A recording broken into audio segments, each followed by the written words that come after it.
ನಮಸ್ತೆ ಗುರುಜಿ, ನಮಸ್ತೆ ನಾಗರಾಜ್ ಗುರುಜಿ, ನಮಸ್ತೆ ಆಲ್ ಮಾಸ್ಟರ್ಸ್. ಇಂದಿನ ಸಮಗ್ರ ಜೀವನ ಶೈಲಿ ಭಾಗವಾಗಿ ನಾನು ವಿಕಿರಣ ರೇಡಿಯೇಷನ್ ಎಂಬ ವಿಷಯವನ್ನ ಆಯ್ಕೆ ಮಾಡಿಕೊಂಡಿರ್ತೇನೆ. ಮಾಸ್ಟರ್ಸ್, ಈಗ ಮಾನವ ಆಕಾಶಕ್ಕೆ ಜಿಗಿದು ಆಕಾಶದಲ್ಲಿ ಏನಿದೆ ಎಂಬುದನ್ನ ತಿಳ್ಕೊಂಡಿದ್ದಾನೆ. ಅದೇ ರೀತಿ ಸಮುದ್ರದ ಆಳವನ್ನ ಪತ್ತೆ ಮಾಡಿ ಸಮುದ್ರದಲ್ಲಿ ಎಷ್ಟೋ ವಿಷಯಗಳಿವೆ, ಎಷ್ಟೋ ಇದು ವಿಷಯಗಳನ್ನ ಏನು ಭೇದಿಸಿದ್ದಾನೆ. ಆದ್ರೆ ನಮ್ಮ ಸುತ್ತಮುತ್ತಲೂ ಒಂದು ನಮ್ಮ ಕಣ್ಣಿಗೆ ಗೋಚರವಾಗದಂತ ಒಂದು ಪ್ರಪಂಚವಿದೆ ಅಂತ, ಪರಿಗಣ್ಣಿಗೆ ಕಾಣದೇ ಇರುವಂತ ಒಂದು ಪ್ರಪಂಚ ಇದೆ ಅಂತ ಅನ್ನೋದನ್ನ ನಾವು ತಿಳಿದುಕೊಳ್ಬೇಕು.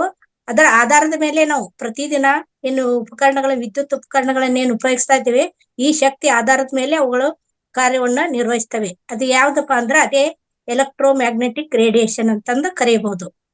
ಈ ಎಲೆಕ್ಟ್ರೋಮ್ಯಾಗ್ನೇಷನ್ ರೇಡಿಯೇಷನ್ ಭೌತಶಾಸ್ತ್ರ ಓದಿದಂತ ವಿದ್ಯಾರ್ಥಿಗಳಿಗೆ ಮಾತ್ರ ಇದ್ರ ಅರ್ಥ ಆಗಿರ್ತದೆ. ಆದ್ರೆ ನಾವು ಪ್ರತಿದಿನ ಬಳಸ್ತಾ ಇರ್ತೀವಿ, ಅದ್ರ ಬಗ್ಗೆ ನಮ್ಗೆ ಜ್ಞಾನ ಇರುವುದಿಲ್ಲ, ತಿಳಿದುಕೊಂಡಿರೋದಿಲ್ಲ. ಅದರ ಬಗ್ಗೆ ನಾವು ಸಂಕ್ಷಿಪ್ತವಾಗಿ, ಅದು ಆ ವಿಷಯ ತುಂಬಾ ದೀರ್ಘವಾದ ವಿಷಯ ಆಗಿರ್ತದೆ, ಆದ್ರೆ ನಾನು ಅದನ್ನ ಸಂಕ್ಷಿಪ್ತವಾಗಿ ನಾನು ಇಲ್ಲಿ ಹೇಳಲಿಕ್ಕೆ ಇಚ್ಛೆ ಪಟ್ಟಿರ್ತೇನೆ. ಈ ಪ್ರತಿದಿನ ನಾವು ಅದ್ರ ಮೇಲೆ ಯಾವ ರೀತಿಯ ಆಧುನಿಕ ಜೀವನ ಶೈಲಿಯಲ್ಲಿ ಪ್ರತಿ ಕ್ಷಣನೂ ಕೂಡ ನಾವು ವಿದ್ಯುತ್ ಉಪಕರಣಗಳ ಮೇಲೆ ಅವಲಂಬನೆ ಆಗಿದ್ದೇವೆ. ಯಾವ ರೀತಿಪ್ಪ ಅಂದ್ರೆ ನಾವು ಪ್ರತಿ ಯೂಸ್ ಮಾಡುವಂತ ಟಿವಿ ಆಗಿರ್ಬೋದು, mobile, fridge, washing machine, oven, wifi, mixer grinder, Bluetooth, ಆಮೇಲೆ DTH ಕನೆಕ್ಷನ್, ಇಂಥವು ಸಾಕಷ್ಟು ಪ್ರತಿದಿನ ನಾವು ಉಪಯೋಗಿಸ್ತಿರ್ತೇವೆ. ಅವೆಲ್ಲ ಕೂಡ ಇದೇ ಏನು ವಿಕಿರಣಗಳಿಂದ ಬರುವಂತ ಆಧಾರದ ಮೇಲೆ ಅವು ಕಾರ್ಯವನ್ನ ನಿರ್ವಹಿಸ್ತೇವೆ. ಈ ವಿಕಿರಣಗಳಲ್ಲಿ ಭೌತಶಾಸ್ತ್ರದಲ್ಲಿ ಈ ವಿಕಿರಣಗಳನ್ನ 7 ವಿಭಾಗವಾಗಿ ವಿಂಗಡಿಸಿದ್ದಾರೆ. ಯಾವಪ್ಪ ಅಂದ್ರ radio waves, microwaves, infrared waves, vision light, UV rays, x rays, gamma rays ಅಂತ ಈಗ ವಿಕಿರಣಗಳನ್ನ ವಿಂಗಡಿಸಿದ್ದಾರೆ. ನಾವು ಎಕ್ಸ್ರೇಸ್ ಅನ್ನು ವೈದ್ಯಕೀಯ ಕ್ಷೇತ್ರದಲ್ಲಿ ಎಕ್ಸ್ರೇ ಮಾಡೋದು, ಮತ್ತೆ ಕ್ಯಾನ್ಸರ್ ಅಲ್ಲಿ ಥೆರಪಿ ಕೊಡ್ತಾರಲ್ಲ, ಇವನ್ನು ಕೂಡ ಇದೇ ರೇಸ್ ನಿಂದ ಮಾಡ್ತಾರೆ. ಅದೇ ರೀತಿ ರೇಡಿಯೋ ನಾವು ಕೇಳ್ತೇವಿ, FM ರೇಡಿಯೋ ಅಂತ ನಾವು ಕೇಳ್ತಾ ಇರ್ತೇವೆ, ಆಕಾಶವಾಣಿ, ಇವೆಲ್ಲ ಕೂಡ ರೇಡಿಯೋ ದಿಂದ ಅವನ್ನ ಉಪಯೋಗ ಮಾಡ್ತಿದ್ದಾರೆ. ಅದೇ ರೀತಿ ಗಾಮಾ ರೇಸು, ಎಕ್ಸ್ರೇಸ್ ಅಂತ ಈಗ ಈ ವಿಕಿರಣ ವೈದ್ಯಕೀಯ, ಕೃಷಿ ಮತ್ತು ತಾಂತ್ರಿಕ, ವೈಜ್ಞಾನಿಕ, ಬಾಹ್ಯಾಕಾಶ ಮತ್ತು ಮೊಬೈಲು, ಟಿವಿ ಅಂತ ಅನೇಕ ಕ್ಷೇತ್ರಗಳಲ್ಲಿ ಪ್ರತಿದಿನ ನಾವು ಬಳಸ್ತಾ ಇದ್ದೇವೆ. ಆದ್ರೆ ಅದ್ರ ಬಗ್ಗೆ ನಾವು ಅದರ ಏನು ದುಷ್ಪರಿಣಾಮಗಳ ಬಗ್ಗೆ ಮತ್ತು ಅದರಿಂದ ಏನು ನಮ್ಮ ದೇಹದ ಮೇಲೆ ಏನು ದುಷ್ಪರಿಣಾಮ ಆಗ್ತೈತೆ ಅಂತ ಅನ್ನೋದನ್ನ ನಾವು ತಿಳ್ಕೊಳ್ಳಿಕ್ಕೆ ಹಿಂದೆ ಬಿದ್ದಿದ್ದೇವೆ. ಪ್ರತಿದಿನ ನಾವು ನಿತ್ಯ ಜೀವನದಲ್ಲಿ ಕೇಳ್ತಾ ಇದ್ದೇವೆ. ಅದು ಏನಪ್ಪಾ ಅಂದ್ರೆ ಕರೆಕ್ಟ್ ಆಗಿ ಅದ್ರ ಬಗ್ಗೆ ನಾವು ತಿಳಿದುಕೊಂಡಿಲ್ಲ. ಅದೇ ಮೊಬೈಲ್ ರೇಡಿಯೇಷನ್ ಅಂತ ನಮ್ಮ ದೇಹದ ಮೇಲೆ ಆಗುವ ದುಷ್ಪರಿಣಾಮಗಳು ಹಾಗೂ ನಾವು ಹೇಗೆ ಅವನ್ನ ತಡೆಗಟ್ಟಬಹುದು ಎಂಬುದರ ಬಗ್ಗೆ ನಾನು ಸಂಕ್ಷಿಪ್ತವಾಗಿ ತಿಳಿಸಲು ಇಚ್ಛೆ ಪಟ್ಟಿರ್ತೇನೆ. ಈಗ ನಾವು ಮೊಬೈಲ್ ಅನ್ನ ಯಾವ ಕೆಲಸಕ್ಕಾಗಿ ಬಳಸ್ತೇವೆ ಅಂತಂದ್ರ, ನಾವು ಪ್ರತಿದಿನ ಎದ್ದ ತಕ್ಷಣ ಮೊಬೈಲ್ ನಮ್ಗೆ ಬೇಕೇ ಬೇಕು. ಯಾಕಂದ್ರೆ ಈಗ ವಾಚ್ನು ಬಂದಾಗ, ಮೊದ್ಲೆಲ್ಲ ವಾಚ್ ಕಟ್ಟೆ ಟೈಮ್ ನೋಡ್ತಿದ್ವಿ, ಈ ಟೈಮ್ನು ಮೊಬೈಲ್ ನಲ್ಲೇ ನೋಡ್ತೀವಿ. ನಂತರ ಕ್ಯಾಲೆಂಡರ್ ಮೊಬೈಲ್ ನಲ್ಲೇ ಇರುವುದು, ಮತ್ತೆ ಒಂದು ಸ್ಥಳದಿಂದ ಮತ್ತೊಂದು ಸ್ಥಳಕ್ಕೆ ನಾವು ಸಂಚಾರ ಮಾಡ್ಬೇಕಾದ್ರೆ ಅಲ್ಲಿ ಡೈರೆಕ್ಷನ್ಸ್ ಬರುತ್ತೆ. ಈ ರೀತಿ ನಾವು ಪ್ರತಿಯೊಂದು ಗಳಿಗೆಯನ್ನ ಮೊಬೈಲ್ ಮೇಲೆ ಡಿಪೆಂಡ್ ಆಗ್ಬಿಟ್ಟಿದ್ದೇವೆ. ಅಷ್ಟೊಂದು ನಮಗೆ ಮೊಬೈಲ್ ಹತ್ತಿರವಾಗ್ಬಿಟ್ಟಿದೆ. ಅದಕ್ಕೆ ನಾವು ಮೊಬೈಲ್ಗೆ ಡಿಪೆಂಡ್ ಆಗಿರೋದ್ರಿಂದ ಈ ಮೊಬೈಲ್ ನಿಂದ ನಮ್ಮ ದೇಹದ ಮೇಲೆ ಏನಾಗುತ್ತದೆ ಅಂತಂದ್ರ, ಈಗ ಒಂದು ನಾವು ವಿಚಾರ ಮಾಡುದಾದ್ರೆ, ಈ ಏನು ಹೊಲದಲ್ಲಿ ಕೆಲಸ ಮಾಡುವಂತವ್ರು ಏನು ಬೇಗ ಸುಸ್ತಾಗ್ತಾರೋ, ಅಥವಾ AC ರೂಮ್ ನಲ್ಲಿ ಕೆಲಸ ಮಾಡುತ್ತಾ ಇರುವಂತವ್ರು ಬೇಗ ಸುಸ್ತಾಗ್ತಾರೋ ಅಂತ ಅನ್ನೋದನ್ನ ನಾವು ವಿಚಾರ ಮಾಡಿದಾಗ, AC ರೂಮ್ ನಲ್ಲಿ ಇದ್ದವರು ಬೇಗ ಸುಸ್ತಾಗ್ತಾರೆ. ಯಾಕಂದ್ರೆ ಅವ್ರಿಗೆ ಕಂಪ್ಯೂಟರ್ ಯೂಸ್ ಮಾಡ್ತಿರ್ತಾರೆ, ಮತ್ ಮೊಬೈಲ್ ಯೂಸ್ ಮಾಡ್ತಿರ್ತಾರೆ, ಮತ್ ಅವರು ಯಾವಾಗ್ಲೂ AC ರೂಮ್ ನಲ್ಲಿ ಇರೋದ್ರಿಂದ ಅವರು ಬೇಗ ಸುಸ್ತಾಗುದಲ್ಲದೆ ಶ್ರಮಪಟ್ಟು ಕೆಲಸ ಮಾಡುವಂತ ಕೆಲಸ ಕಾರ್ಯಗಳು ಅವ್ರಿಗೆ ಆಗೋದಿಲ್ಲ ಅಂತ ಅನ್ನೋದನ್ನ ನಾವು ಈಗ ಕಂಡುಕೊಂಡಿದ್ದೇವೆ. ಇಂಥ ಮೊಬೈಲ್ ರೇಡಿಯೇಷನ್ ಅನ್ನ ಸಾಕಷ್ಟು ಸಂಸ್ಥೆಗಳು ಇದರ ಮೇಲೆ ಅಧ್ಯಯನ ಮಾಡಿದ್ದೇವೆ. ಅವು ಯಾವಪ್ಪ ಅಂತಂದ್ರೆ World Health Organisation, National Cancer Institute, Centre for Advance Research Development, International Commission on non ionising radiation. ಇವೆಲ್ಲ ಸಂಸ್ಥೆಗಳು ಈ ಮೊಬೈಲ್ ರೇಡಿಯೇಷನ್ ನಿಂದ ಮಾನವನ ದೇಹದ ಮೇಲೆ ಏನೇನ್ ತೊಂದರೆಗಳಾಗ್ತಾವಂತ ಅನ್ನೋದನ್ನ ಅಧ್ಯಯನ ಮಾಡಿ ಅವು ನಮ್ಮ ಅನಾರೋಗ್ಯಕ್ಕೆ ಮೂಲ ಕಾರಣ ಅಂತ ತಿಳಿಸಿದವು. ಹಂಗಾರೆ ಯಾವ್ಯಾವ ಅನಾರೋಗ್ಯಗಳು ನಮ್ಮ ದೇಹದ ಮೇಲೆ ಈ ಮೊಬೈಲ್ ರೇಡಿಯೇಷನ್ ಇಂದ ಯಾವ್ಯಾವ ಅನಾರೋಗ್ಯಗಳು ಬರ್ತಾವಂತಂದ್ರೆ, ತಲೆನೋವು, ಮೈಗ್ರೇನು, ಕಣ್ಣಿನ ಸಮಸ್ಯೆ, ನಿದ್ರೆ ಇಲ್ಲದೆ ಇರುವುದು, ಜೀವಕೋಶ ಹಾಳಾಗುವುದು, ಮೆದುಳಿನ ನರಗಳ ದುರ್ಬಲತೆ, ಬ್ಲಡ್ ಪ್ರೆಷರ್, ರೋಗ ನಿರೋಧಕ ಶಕ್ತಿ ಕಡಿಮೆ ಆಗುವುದು, ಕಿವಿಗಳ ನೋವು ಹಾಗೂ ಕಿವುಡಿತನ ಸಂಭವಿಸುವ ಸಂಭವವಿರುತ್ತದೆ, ಮತ್ತೆ ಬಂಜೆತನ, ಪುರುಷ ಮತ್ತು ಮಹಿಳೆಯಲ್ಲಿ ಕೂಡ ಬಂಜೆತನದ ಸಮಸ್ಯೆ ಬರುತ್ತದೆ. ವೀರ್ಯಾಣು ಸಂಖ್ಯೆ ಕಡಿಮೆ ಆಗುವುದು, ಗರ್ಭಿಣಿ ಮತ್ತು ಗರ್ಭದಲ್ಲಿರುವಂತಹ ಶಿಶುವಿಗೆ ಕೂಡ ತೊಂದರೆ ಆಗುತ್ತದೆ. ಮಾನಸಿಕ ಅತೃಪ್ತಿ, ಮಾನಸಿಕ ಒತ್ತಡ, ಸಮಾಧಾನ ಇರುವುದಿಲ್ಲ, ಮತ್ತೆ ನೆನಪಿನ ಶಕ್ತಿ ಕಡಿಮೆ ಆಗುವುದು, ಇಂಥ ಅನೇಕ ಮತ್ತೆ ಅಲ್ಲದೆ ಬ್ರೈನ್ ಕ್ಯಾನ್ಸರ್ ಕೂಡ ಇದರಿಂದ ಬರಬಹುದಂತಂದು ಈ ಅಧ್ಯಯನ ಸಂಸ್ಥೆಗಳು ತಮ್ಮ ಅಧ್ಯಯನದಲ್ಲಿ ತಿಳಿಸಿರ್ತವೆ. ಇದ್ರ ಬಗ್ಗೆ ಅಮೆರಿಕದಲ್ಲಿ ಈ ಅಧ್ಯಯನ ಮಾಡುತ್ತಿರೋ 40 ವರ್ಷಗಳಿಂದ ಮೊಬೈಲ್ ನಿಂದ ಆಗುವಂತ ದುಷ್ಪರಿಣಾಮಗಳು ಅಧ್ಯಯನ ಮಾಡುತ್ತಂದ ಒಂದು ಸುಪ್ರಸಿದ್ಧ ವಿಜ್ಞಾನಿ ಡಾಕ್ಟರ್ ಮಾಗ್ಡಾ ಹವಾಸ್ ಅಂತನೋರು ಏನ್ ಹೇಳಿದ್ದಾರೆ ಅಂದ್ರೆ, ಮೊಬೈಲ್ ಅದು 21ನೇ ಶತಮಾನದ ಸಿಗರೇಟ್ ಅಂತ ಹೇಳಿದ್ದಾರೆ. ಅಂದ್ರೆ ನಾವು ಸಿಗರೇಟ್ ಸೇದಿದಾಗ ನಮ್ಮ ದೇಹದ ಮೇಲೆ ಯಾವ ರೀತಿ ದುಷ್ಪರಿಣಾಮಗಳಾಗ್ತಾವಲ್ಲ, ಅದೇ ರೀತಿ ಮೊಬೈಲ್ ಅನ್ನ ಯೂಸ್ ಮಾಡುವುದರಿಂದ ಅದೇ ಪರಿಣಾಮ ನಮ್ಮ ದೇಹದ ಮೇಲೆ ಆಗ್ತೈತೆ ಅಂತ ಅವರು ತಿಳಿಸಿದ್ದಾರೆ. ಅಂದ್ರೆ ಅದ್ರ ಬಗ್ಗೆ ನಾವು ಎಷ್ಟೊಂದು ಕಾಳಜಿ ತಗೋಬೇಕು ಅಂತ ಅನ್ನೋದು ಇಲ್ಲಿ ಮನಗಾಣಬಹುದು. ಮತ್ತೆ ವರ್ಲ್ಡ್ ಹೆಲ್ತ್ ಆರ್ಗನೈಸೇಷನ್ ಅದ್ ಏನ್ ಹೇಳಿದಪ್ಪ ಅಂತಂದ್ರ, ಸಿಗರೇಟು ಮತ್ತು ಮೊಬೈಲ್ ಇವೆರಡು ಒಂದೇ ರೇಡಿಯೇಷನ್ ಒಂದೇ ವರ್ಗ, ಅಂದ್ರೆ ಎಲೆಕ್ಟ್ರೋ ಸ್ಮೋಕ್ ಅಂತ ಇದೆ. ರೇಡಿಯೇಷನ್ ನಾವು ಸಿಗರೇಟ್ ಸೇದೋರ್ಗೆ ಏನು ಸ್ಮೋಕ್ ಅಂತ ಹೇಳ್ತೀವಲ್ಲ, ಅದೇ ರೀತಿ ಮೊಬೈಲ್ ರೇಡಿಯೇಷನ್ ಕೂಡ ಎಲೆಕ್ಟ್ರೋ ಸ್ಮೋಕ್ ಅಂತ ಇಲ್ಲಿ WHO ಹೇಳಿದೆ. ಈಗ ನಾವು ಸಿಗರೇಟ್ ಅಂತೂ ಎಲ್ಲರೂ ಸೇದದೇ ಇರ್ಬೋದು, ಮಹಿಳೆಯರು ಮತ್ತು ಮಕ್ಕಳು ಮುಟ್ಟದೇ ಇರ್ಬೋದು, ಆದ್ರೆ ಮೊಬೈಲ್ ಅನ್ನ ಮುಟ್ಟದೇ ಇರ್ಲಾರು. ಮೊಬೈಲ್ ಎಲ್ಲರೂ ಯೂಸ್ ಮಾಡ್ತೇವೆ ಅಂದ್ರ ಅದು ಸಿಗರೇಟ್ ಸೇದಿದಂತ ದುಷ್ಪರಿಣಾಮ ನಮ್ಮ ದೇಹದ ಮೇಲೆ ಖಂಡಿತ ಆಗುತ್ತದೆ. ಇದು ಯಾವ ಪರ್ಸೆಂಟ್ ನಲ್ಲಿ ನಮ್ಮ ದೇಹದ ಮೇಲೆ ಆಗ್ತದೆ ಅಂದ್ರೆ, 5 ವರ್ಷದ ಮಕ್ಕಳು ಮೊಬೈಲ್ ಅನ್ನ ಯೂಸ್ ಮಾಡೋದ್ರಿಂದ, ಮೊಬೈಲ್ ಅನ್ನ ಅವ್ರ ಕಡೆ ಕೊಡೋದ್ರಿಂದ 75% ಅವರ ದೇಹದ ಮೇಲೆ ಪರಿಣಾಮ ಉಂಟಾಗ್ತದೆ. ಅದೇ ರೀತಿ 5 ರಿಂದ 10 ವರ್ಷದ ಮಕ್ಕಳು ಈ ಮೊಬೈಲ್ ಅನ್ನು ಯೂಸ್ ಮಾಡೋದ್ರಿಂದ 50% ಅವರ ದೇಹದ ಮೇಲೆ ಪರಿಣಾಮ ಬೀರುತ್ತದೆ. ಯುವಕರು ಮತ್ತು ಯುವತಿಯರು ಇದನ್ನು ಬಳಸೋದ್ರಿಂದ 25% ಈ ದುಷ್ಪರಿಣಾಮ ಅವರ ದೇಹದ ಮೇಲೆ ಉಂಟಾಗ್ತೈತೆ ಅಂತ ವರ್ಲ್ಡ್ ಹೆಲ್ತ್ ಆರ್ಗನೈಸೇಷನ್ ಇದನ್ನ ದಾಖಲೆಯಿಂದ ನಾವು ತಿಳ್ಕೊಳ್ಬಹುದು. ಈಗ ನಾವು ಚಿಕ್ಕವರಿದ್ದಾಗ ಗುಬ್ಬಿ ಗಿಳಿಗಳು ಬೆಳಗ್ಗೆ ಎದ್ದ ತಕ್ಷಣ ಮತ್ತು ಸಾಯಂಕಾಲ ಆದ ತಕ್ಷಣ ಅವುಗಳ ಸದ್ದುಗಳನ್ನು ನಾವು ಕೇಳ್ತಾ ಇದ್ವಿ. ಈಗ ಗುಬ್ಬಿ ಗಿಳಿಗಳ ಸಂಖ್ಯೆ ಕಡಿಮೆ ಆಗಿದೆ. ಯಾಕಂತಂದ್ರ ಖ್ಯಾತ ವಿಜ್ಞಾನಿ ಐನ್ಸ್ಟೈನ್ ಹೇಳ್ತಾರೆ, ಜೇನು ಹುಳಗಳ ಸಂತತಿ ಯಾವಾಗ ನಾಶವಾಗುತ್ತೋ ಅಂದು ಪ್ರಪಂಚಕ್ಕೆ ಗಂಡಾಂತರ ಬಂದಿದೆ ಅಂತ ಐನ್ಸ್ಟೀನ್ ಅಂತ ಖ್ಯಾತ ವಿಜ್ಞಾನಿ ಹೇಳಿದ್ದಾರೆ. ಅಂದ್ರೆ ಈಗ ನಾವು ಈ ರೇಡಿಯೇಷನ್ ನಿಂದ ಜೇನು ಹುಳಗಳ ಸಂತತಿ ಕೂಡ ಕಡಿಮೆ ಆಗ್ತಾ ಇದೆ ಅಂತಂದು. ಇದರಿಂದ ಯಾಕೆ ನಮ್ಮ ಜಗತ್ತಿಗೆ ಗಂಡಾಂತರ ಇದೆ ಅಂತ ಅವರು ತಿಳಿಸಿದ್ದಾರೆ ಅಂದ್ರೆ, ಜೇನು ಹುಳಗಳು ಇದ್ರೆ 80% ಜೇನು ಹುಳಗಳಿಂದ ನಾವು ಪರಾಗಸ್ಪರ್ಶ ಕ್ರಿಯೆ ನಡೆಯುವುದರಿಂದ ನಾವು ಬೆಳೆಗಳನ್ನ ಬೆಳೀತಾ ಇದ್ದೇವೆ. ಈಗ ಜೇನು ಹುಳಗಳ ಇಲ್ಲ ಅಂದ್ರೆ ಪರಾಗಸ್ಪರ್ಶ ಕ್ರಿಯೆ ನಡೆಯುವುದಿಲ್ಲ, ನಾವು ಅವಾಗ ನಮ್ಮ ಪ್ರಪಂಚಕ್ಕೆ ಗಂಡಾಂತರ ಖಂಡಿತವಾಗಿ ಬರುತ್ತದೆ ಅಂತ ಅವ್ರು ಅವಾಗಲೇ ಎಚ್ಚರಿಕೆ ಗಂಟೆಯನ್ನ ನಮ್ಗೆ ನೀಡಿದ್ದಾರೆ. ಮೊಬೈಲ್ಗಳನ್ನು ಈ ಮೊಬೈಲ್ಗಳ ರೇಡಿಯೇಷನ್ ಇಂದ ಇಂತ ಇಫೆಕ್ಟ್ ಆಗ್ತದೆ ಎಂದು ಈಗಾಗಲೇ ಮನಗಂಡು ಕೆಲವೇ ಸ್ಥಳಗಳಲ್ಲಿ ಮೊಬೈಲ್ ಅನ್ನ ನಿಷೇಧ ಮಾಡಿರ್ತಾರೆ. ಎಲ್ಲೆಲ್ಲಿಪ್ಪ ನಾವು ನೋಡ್ತೀವಿ, ಎಲ್ಲಿ ಅಂದ್ರೆ ವಿಮಾನ ನಿಲ್ದಾಣಗಳಲ್ಲಿ ಮೊಬೈಲ್ ಅನ್ನ ನಿಷೇಧ ಮಾಡುತ್ತಾರೆ. ನಂತರ ಪೆಟ್ರೋಲ್ ಬಂಕ್ಗಳಲ್ಲಿ ಮತ್ತು ಆಸ್ಪತ್ರೆಗಳಲ್ಲಿ ನಾವು ಮೊಬೈಲ್ ನಿಷೇಧ ಮಾಡೋದನ್ನು ಈಗಾಗಲೇ ಕಂಡುಕೊಂಡಿದ್ದೀವಿ. ಅಥವಾ ಮೊಬೈಲ್ ಬಳಸಿದ್ರು ಅಲ್ಲಿ ಏನ್ ಮಾಡಿರ್ತಾರ, ಅವ್ರು ಜಾಮರ್ ಹಾಕಿರ್ತಾರೆ, ಅಲ್ಲಿ ನಾವು ಮೊಬೈಲ್ ಯೂಸ್ ಮಾಡಕ್ ಹೋದ್ರೆ ನಮ್ಗೆ ನೆಟ್ವರ್ಕ್ ಸಿಗುದಿಲ್ಲ. ಆ ಟೈಪ್ ಅವ್ರ ರಕ್ಷಣೆಯನ್ನ ಮಾಡಿರ್ತಾರೆ. ಅಂತಾರಾಷ್ಟ್ರೀಯ ಮುನ್ನೆಚ್ಚರಿಕಾ ಕ್ರಮವಾಗಿ ನಮ್ ಮೊಬೈಲ್ ತಗೊಳ್ಬೇಕಾದ್ರೆ ನಮ್ಗ ಈಗ ಏನೋ ಒಂದು ವಸ್ತು ತಗೊಳ್ಬೇಕಾದ್ರೆ ಯೂಸರ್ ಗೈಡ್ ಅಂತ ಕೊಡ್ತಾರೆ. ಅದೇ ರೀತಿ ನಾವು ಮೊಬೈಲ್ ತಗೊಳಕಾದ್ರೂ ನಮ್ಗೆ ಯೂಸರ್ ಗೈಡ್ ಕೊಡ್ತಾರೆ. ಅದರಿಂದ ಏನ್ ದುಷ್ಪರಿಣಾಮಗಳು ಆಗ್ತಾವು ಅದನ್ನ ಯಾರು ನಾವು ಓದೋದಲ್ಲೇ ಮೊಬೈಲ್ ತಗೊಂತೀವಿ, ಅದು ಸ್ಕ್ರೀನ್ ಗಾರ್ಡ್ ಹಾಕ್ತಿವಿ, ಕವರ್ ಹಾಕ್ತಿವಿ, ಯೂಸ್ ಮಾಡ್ತಾ ಹೋಗ್ತೀವಿ. ಅದರಿಂದ ದುಷ್ಪರಿಣಾಮಗಳು ಏನಂತ ಅನ್ನೋದು ನಾವು ತಿಳ್ಕೊಬಿಲ್ಲ. ಅದನ್ನ ಸ್ವಲ್ಪ ಓದ್ಬೇಕು. ಏನ್ ವಾರ್ನಿಂಗ್ ಕೊಟ್ರಪ್ಪ ಅಂತಂದ್ರೆ, ಮೊಬೈಲ್ ರೇಡಿಯೇಷನ್ ನಿಂದ ಬ್ರೈನ್ ಕ್ಯಾನ್ಸರ್ ಬರ್ತೈತೆ ಅಂತ ಅವರು ಇದರಲ್ಲಿ ಅಂದ್ರೆ ನಾವು ಯೂಸ್ ಮಾಡೋದು ಯಾವ ರೀತಿ ಯೂಸ್ ಮಾಡ್ತೀವಿ ಅದ್ರ ಮೇಲೆ ದುಷ್ಪರಿಣಾಮ ಉಂಟಾದ್ವಿ ನಾವು ಬ್ರೈನ್ ಕ್ಯಾನ್ಸರ್ ಬರುವಂತ ಸಂಭವ ಇದೆ ಅಂತ ತಿಳಿಸಿದ್ದಾರೆ. ಆಮೇಲೆ this device emits electromagnetic radiation exposure to which may cause brain cancer, ಇದನ್ನ ವಾರ್ನಿಂಗ್ ಕೊಟ್ಟಿರ್ತಾರಲ್ಲಿ. ಆ ನಂತರ user especially children and pregnant women should keep this device away from the head and body. ನೋಡ್ರಿ, ಮಕ್ಕಳು ಮತ್ತು ಗರ್ಭಿಣಿ ಸ್ತ್ರೀಯರು ಕೂಡ ಈ ಮೊಬೈಲ್ ಅನ್ನ ದೇಹದಿಂದ ಅಥವಾ ನಮ್ಮ ತಲೆಯಿಂದ ಅತಿ ದೂರದಲ್ಲಿ ಇಡಬೇಕು, ಯೂಸ್ ಮಾಡ್ಲೇಬಾರ್ದು ಅಂತ ವಾರ್ನಿಂಗ್ ಅನ್ನು ಅವರು ಕೊಟ್ಟಿದ್ದಾರೆ. ಈಗ ಮೊಬೈಲ್ ಕಂಪನಿಗಳು ಐಫೋನ್ ಬರುತ್ತೆ, ಕಾರ್ಬನ್ ಬರುತ್ತೆ, ಮೈಕ್ರೋ ಇಂತ ಬೇರೆ ಬೇರೆ ಕಂಪನಿಗಳು ಬೇಕಾದಷ್ಟು, ಆಪಲ್ ಫೋನ್ಗಳು ಬೇಕಾದಷ್ಟು ಕಂಪನಿಗಳು ಈಗ ಬಂದು ಮೊಬೈಲ್ ಅನ್ನ ನಮಗೆ ಯೂಸ್ ಮಾಡಿದಾಗ ಅವರು ಡೈರೆಕ್ಷನ್ ಕೊಟ್ಟಿರ್ತಾರೆ. ಏನ್ ಡೈರೆಕ್ಷನ್ ಕೊಡ್ತಾರ? ಹ್ಯಾಂಡ್ ಫ್ರೀ ಮೊಬೈಲ್ ಬಳಸಿ ಮತ್ತೆ ಇಯರ್ಫೋನ್ ಅನ್ನ ಕಡ್ಡಾಯವಾಗಿ ಬಳಸ್ರಿ ಅಂತ ಹೇಳ್ತಾರ. ಆದ್ರೆ 98% ಜನ ನಾವು ಯಾರು ಇಯರ್ಫೋನ್ ಬಳಸೋದಿಲ್ಲ, ಹ್ಯಾಂಡ್ ಫ್ರೀ ಬಳಸೋದಿಲ್ಲ. ಎಲ್ಲರೂ ನಾವು ಕೈಯಲ್ಲಿ ಹಿಡ್ಕೊಂಡು ಮಾತಾಡೋದು ಸರ್ವೇ ಸಾಮಾನ್ಯ ಆಗ್ಬಿಟ್ಟಿದೆ.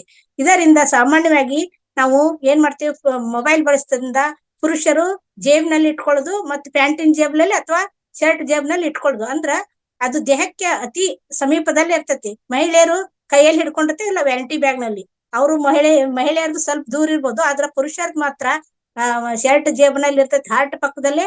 ಇಲ್ಲ ಅಂದ್ರೆ ಪ್ಯಾಂಟ್ ಜೇಬ್ನಲ್ಲಿ ಇರುವುದರಿಂದ ಕಿಡ್ನಿ ಮತ್ತು ಹಾರ್ಟ್ಗೂ ತುಂಬಾ ಹೊಡೆತ ಬೀಳುವಂತ ಸಂಭವ ಇರುತ್ತದೆ. ಇದು ಈ ವರ್ಲ್ಡ್ ಹೆಲ್ತ್ ಆರ್ಗನೈಸೇಷನ್ ಏನ್ ಹೇಳಿದ್ದಾರೆ, ನಮ್ಮ ದೇಹದಿಂದ ಮೊಬೈಲ್ ಮಾತಾಡಿದ ತಕ್ಷಣ ನಾವ್ ಎಷ್ಟು ಹೊತ್ತು ಮಾತಾಡ್ಬೇಕಂದ್ರೆ 1 ಗಂಟೆಗೆ ಕೇವಲ 6 ನಿಮಿಷ ಅಂತ ಅವರು ಡೈರೆಕ್ಷನ್ ಕೊಟ್ಬಿಟ್ಟಿದ್ದಾರೆ. ಆದ್ರೆ ಅದನ್ನ ಈಗಿನ ಜಮಾನದಲ್ಲಿ ಸಾಧ್ಯ ಆಗ್ತಾ ಇಲ್ಲ. 6 ನಿಮಿಷ ಮಾತಾಡಕಂತ ಆಗುದಿಲ್ಲ. ಯಾಕಂದ್ರೆ ಮಾತಾಡಕತ್ತ ನಾವು 1 ತಾಸ್ವರೆಗೇನು ಮಾತಾಡುವಂತ ಸನ್ನಿವೇಶಗಳನ್ನ ನಾವು ನೋಡ್ಬೋದು. ಮತ್ತೆ ಮಾತಾಡಿದ ತಕ್ಷಣ ನಾವು ಏನ್ ಮಾಡ್ಬೇಕು, ಫ್ರೀ ಕಾಲ್ ಜಮಾನದ 10-15 ನಾವು ಮಾತಾಡಿದ ತಕ್ಷಣ ಮೊಬೈಲ್ ಅನ್ನ 10-15 ಮಿಲಿಮೀಟರ್ ನಮ್ಮ ದೇಹದಿಂದ ದೂರ ಇಡ್ಬೇಕಂತಾರ. ಅದು ಕೂಡ ಆಗುದಿಲ್ಲ. ನಾವು ಮಲಗ್ತಾ ಕೂಡ ಅದನ್ನ ನೋಡ್ತಾ ಅಲ್ಲೇ ನಮ್ ದಿಂಬಿನ ಬಾಜುಕ ಇಟ್ಕೊಂಡು ಮಲಗ್ ಬಿಟ್ಟಿರ್ತೀವಿ. ಇವನ್ನೆಲ್ಲ ನಾವು ನಡೆಸ್ತೇ ಇರೋದ್ರಿಂದ ನಮ್ಮ ದೇಹದ ಮೇಲೆ ಅದು ದುಷ್ಪರಿಣಾಮ ಆಗಲು ನಾವೇ ಅವನ್ನ ಆಹ್ವಾನ ಮಾಡ್ಕೊಂಡಂಗ ಆಗುತ್ತದೆ. ಹಂಗಾರೆ ಇವು ಎಲ್ಲ ದುಷ್ಪರಿಣಾಮಗಳು ಆಗ್ತಾವು, ಇವೆಲ್ಲ ಆಗ್ತಾವು. ನಮ್ ದೇಹದ ಮೇಲೆ ಇಷ್ಟೆಲ್ಲ ರೋಗಗಳು ಅನಾರೋಗ್ಯ ಬರಲು ಕಾರಣ ಅಂತ ನಾವು ಕಂಡ್ಕೊಂಡಿಲ್ಲ. ಅದನ್ನ ನಾವು ಮತ್ ಯಾವ ರೀತಿ ಇದನ್ನ ದೂರ ಮಾಡ್ಬೇಕಂತ ಅನ್ನೋದು ನಾವು ವಿಚಾರ ಮಾಡ್ಬೇಕಲ್ಲ. ಈಗ ನಮ್ ತಿಳುವಳಿಕೆ ಬಂದಾಗ ನಾವು ಇದನ್ನ ವಿಚಾರ ಮಾಡ್ಲೇಬೇಕು. ಏನ್ ವಿಚಾರ ಮಾಡ್ಬೇಕು? ಆದಷ್ಟು ನಮ್ಮ ದೇಹದಿಂದ ಮೊಬೈಲ್ ಅನ್ನ ದೂರ ಇಡಬೇಕು. ಮಕ್ಕಳಿಗೆ ಮೊಬೈಲ್ ಅನ್ನ ಕೊಡ್ಲೇಬಾರ್ದು, ಬೇಡವೇ ಬೇಡ.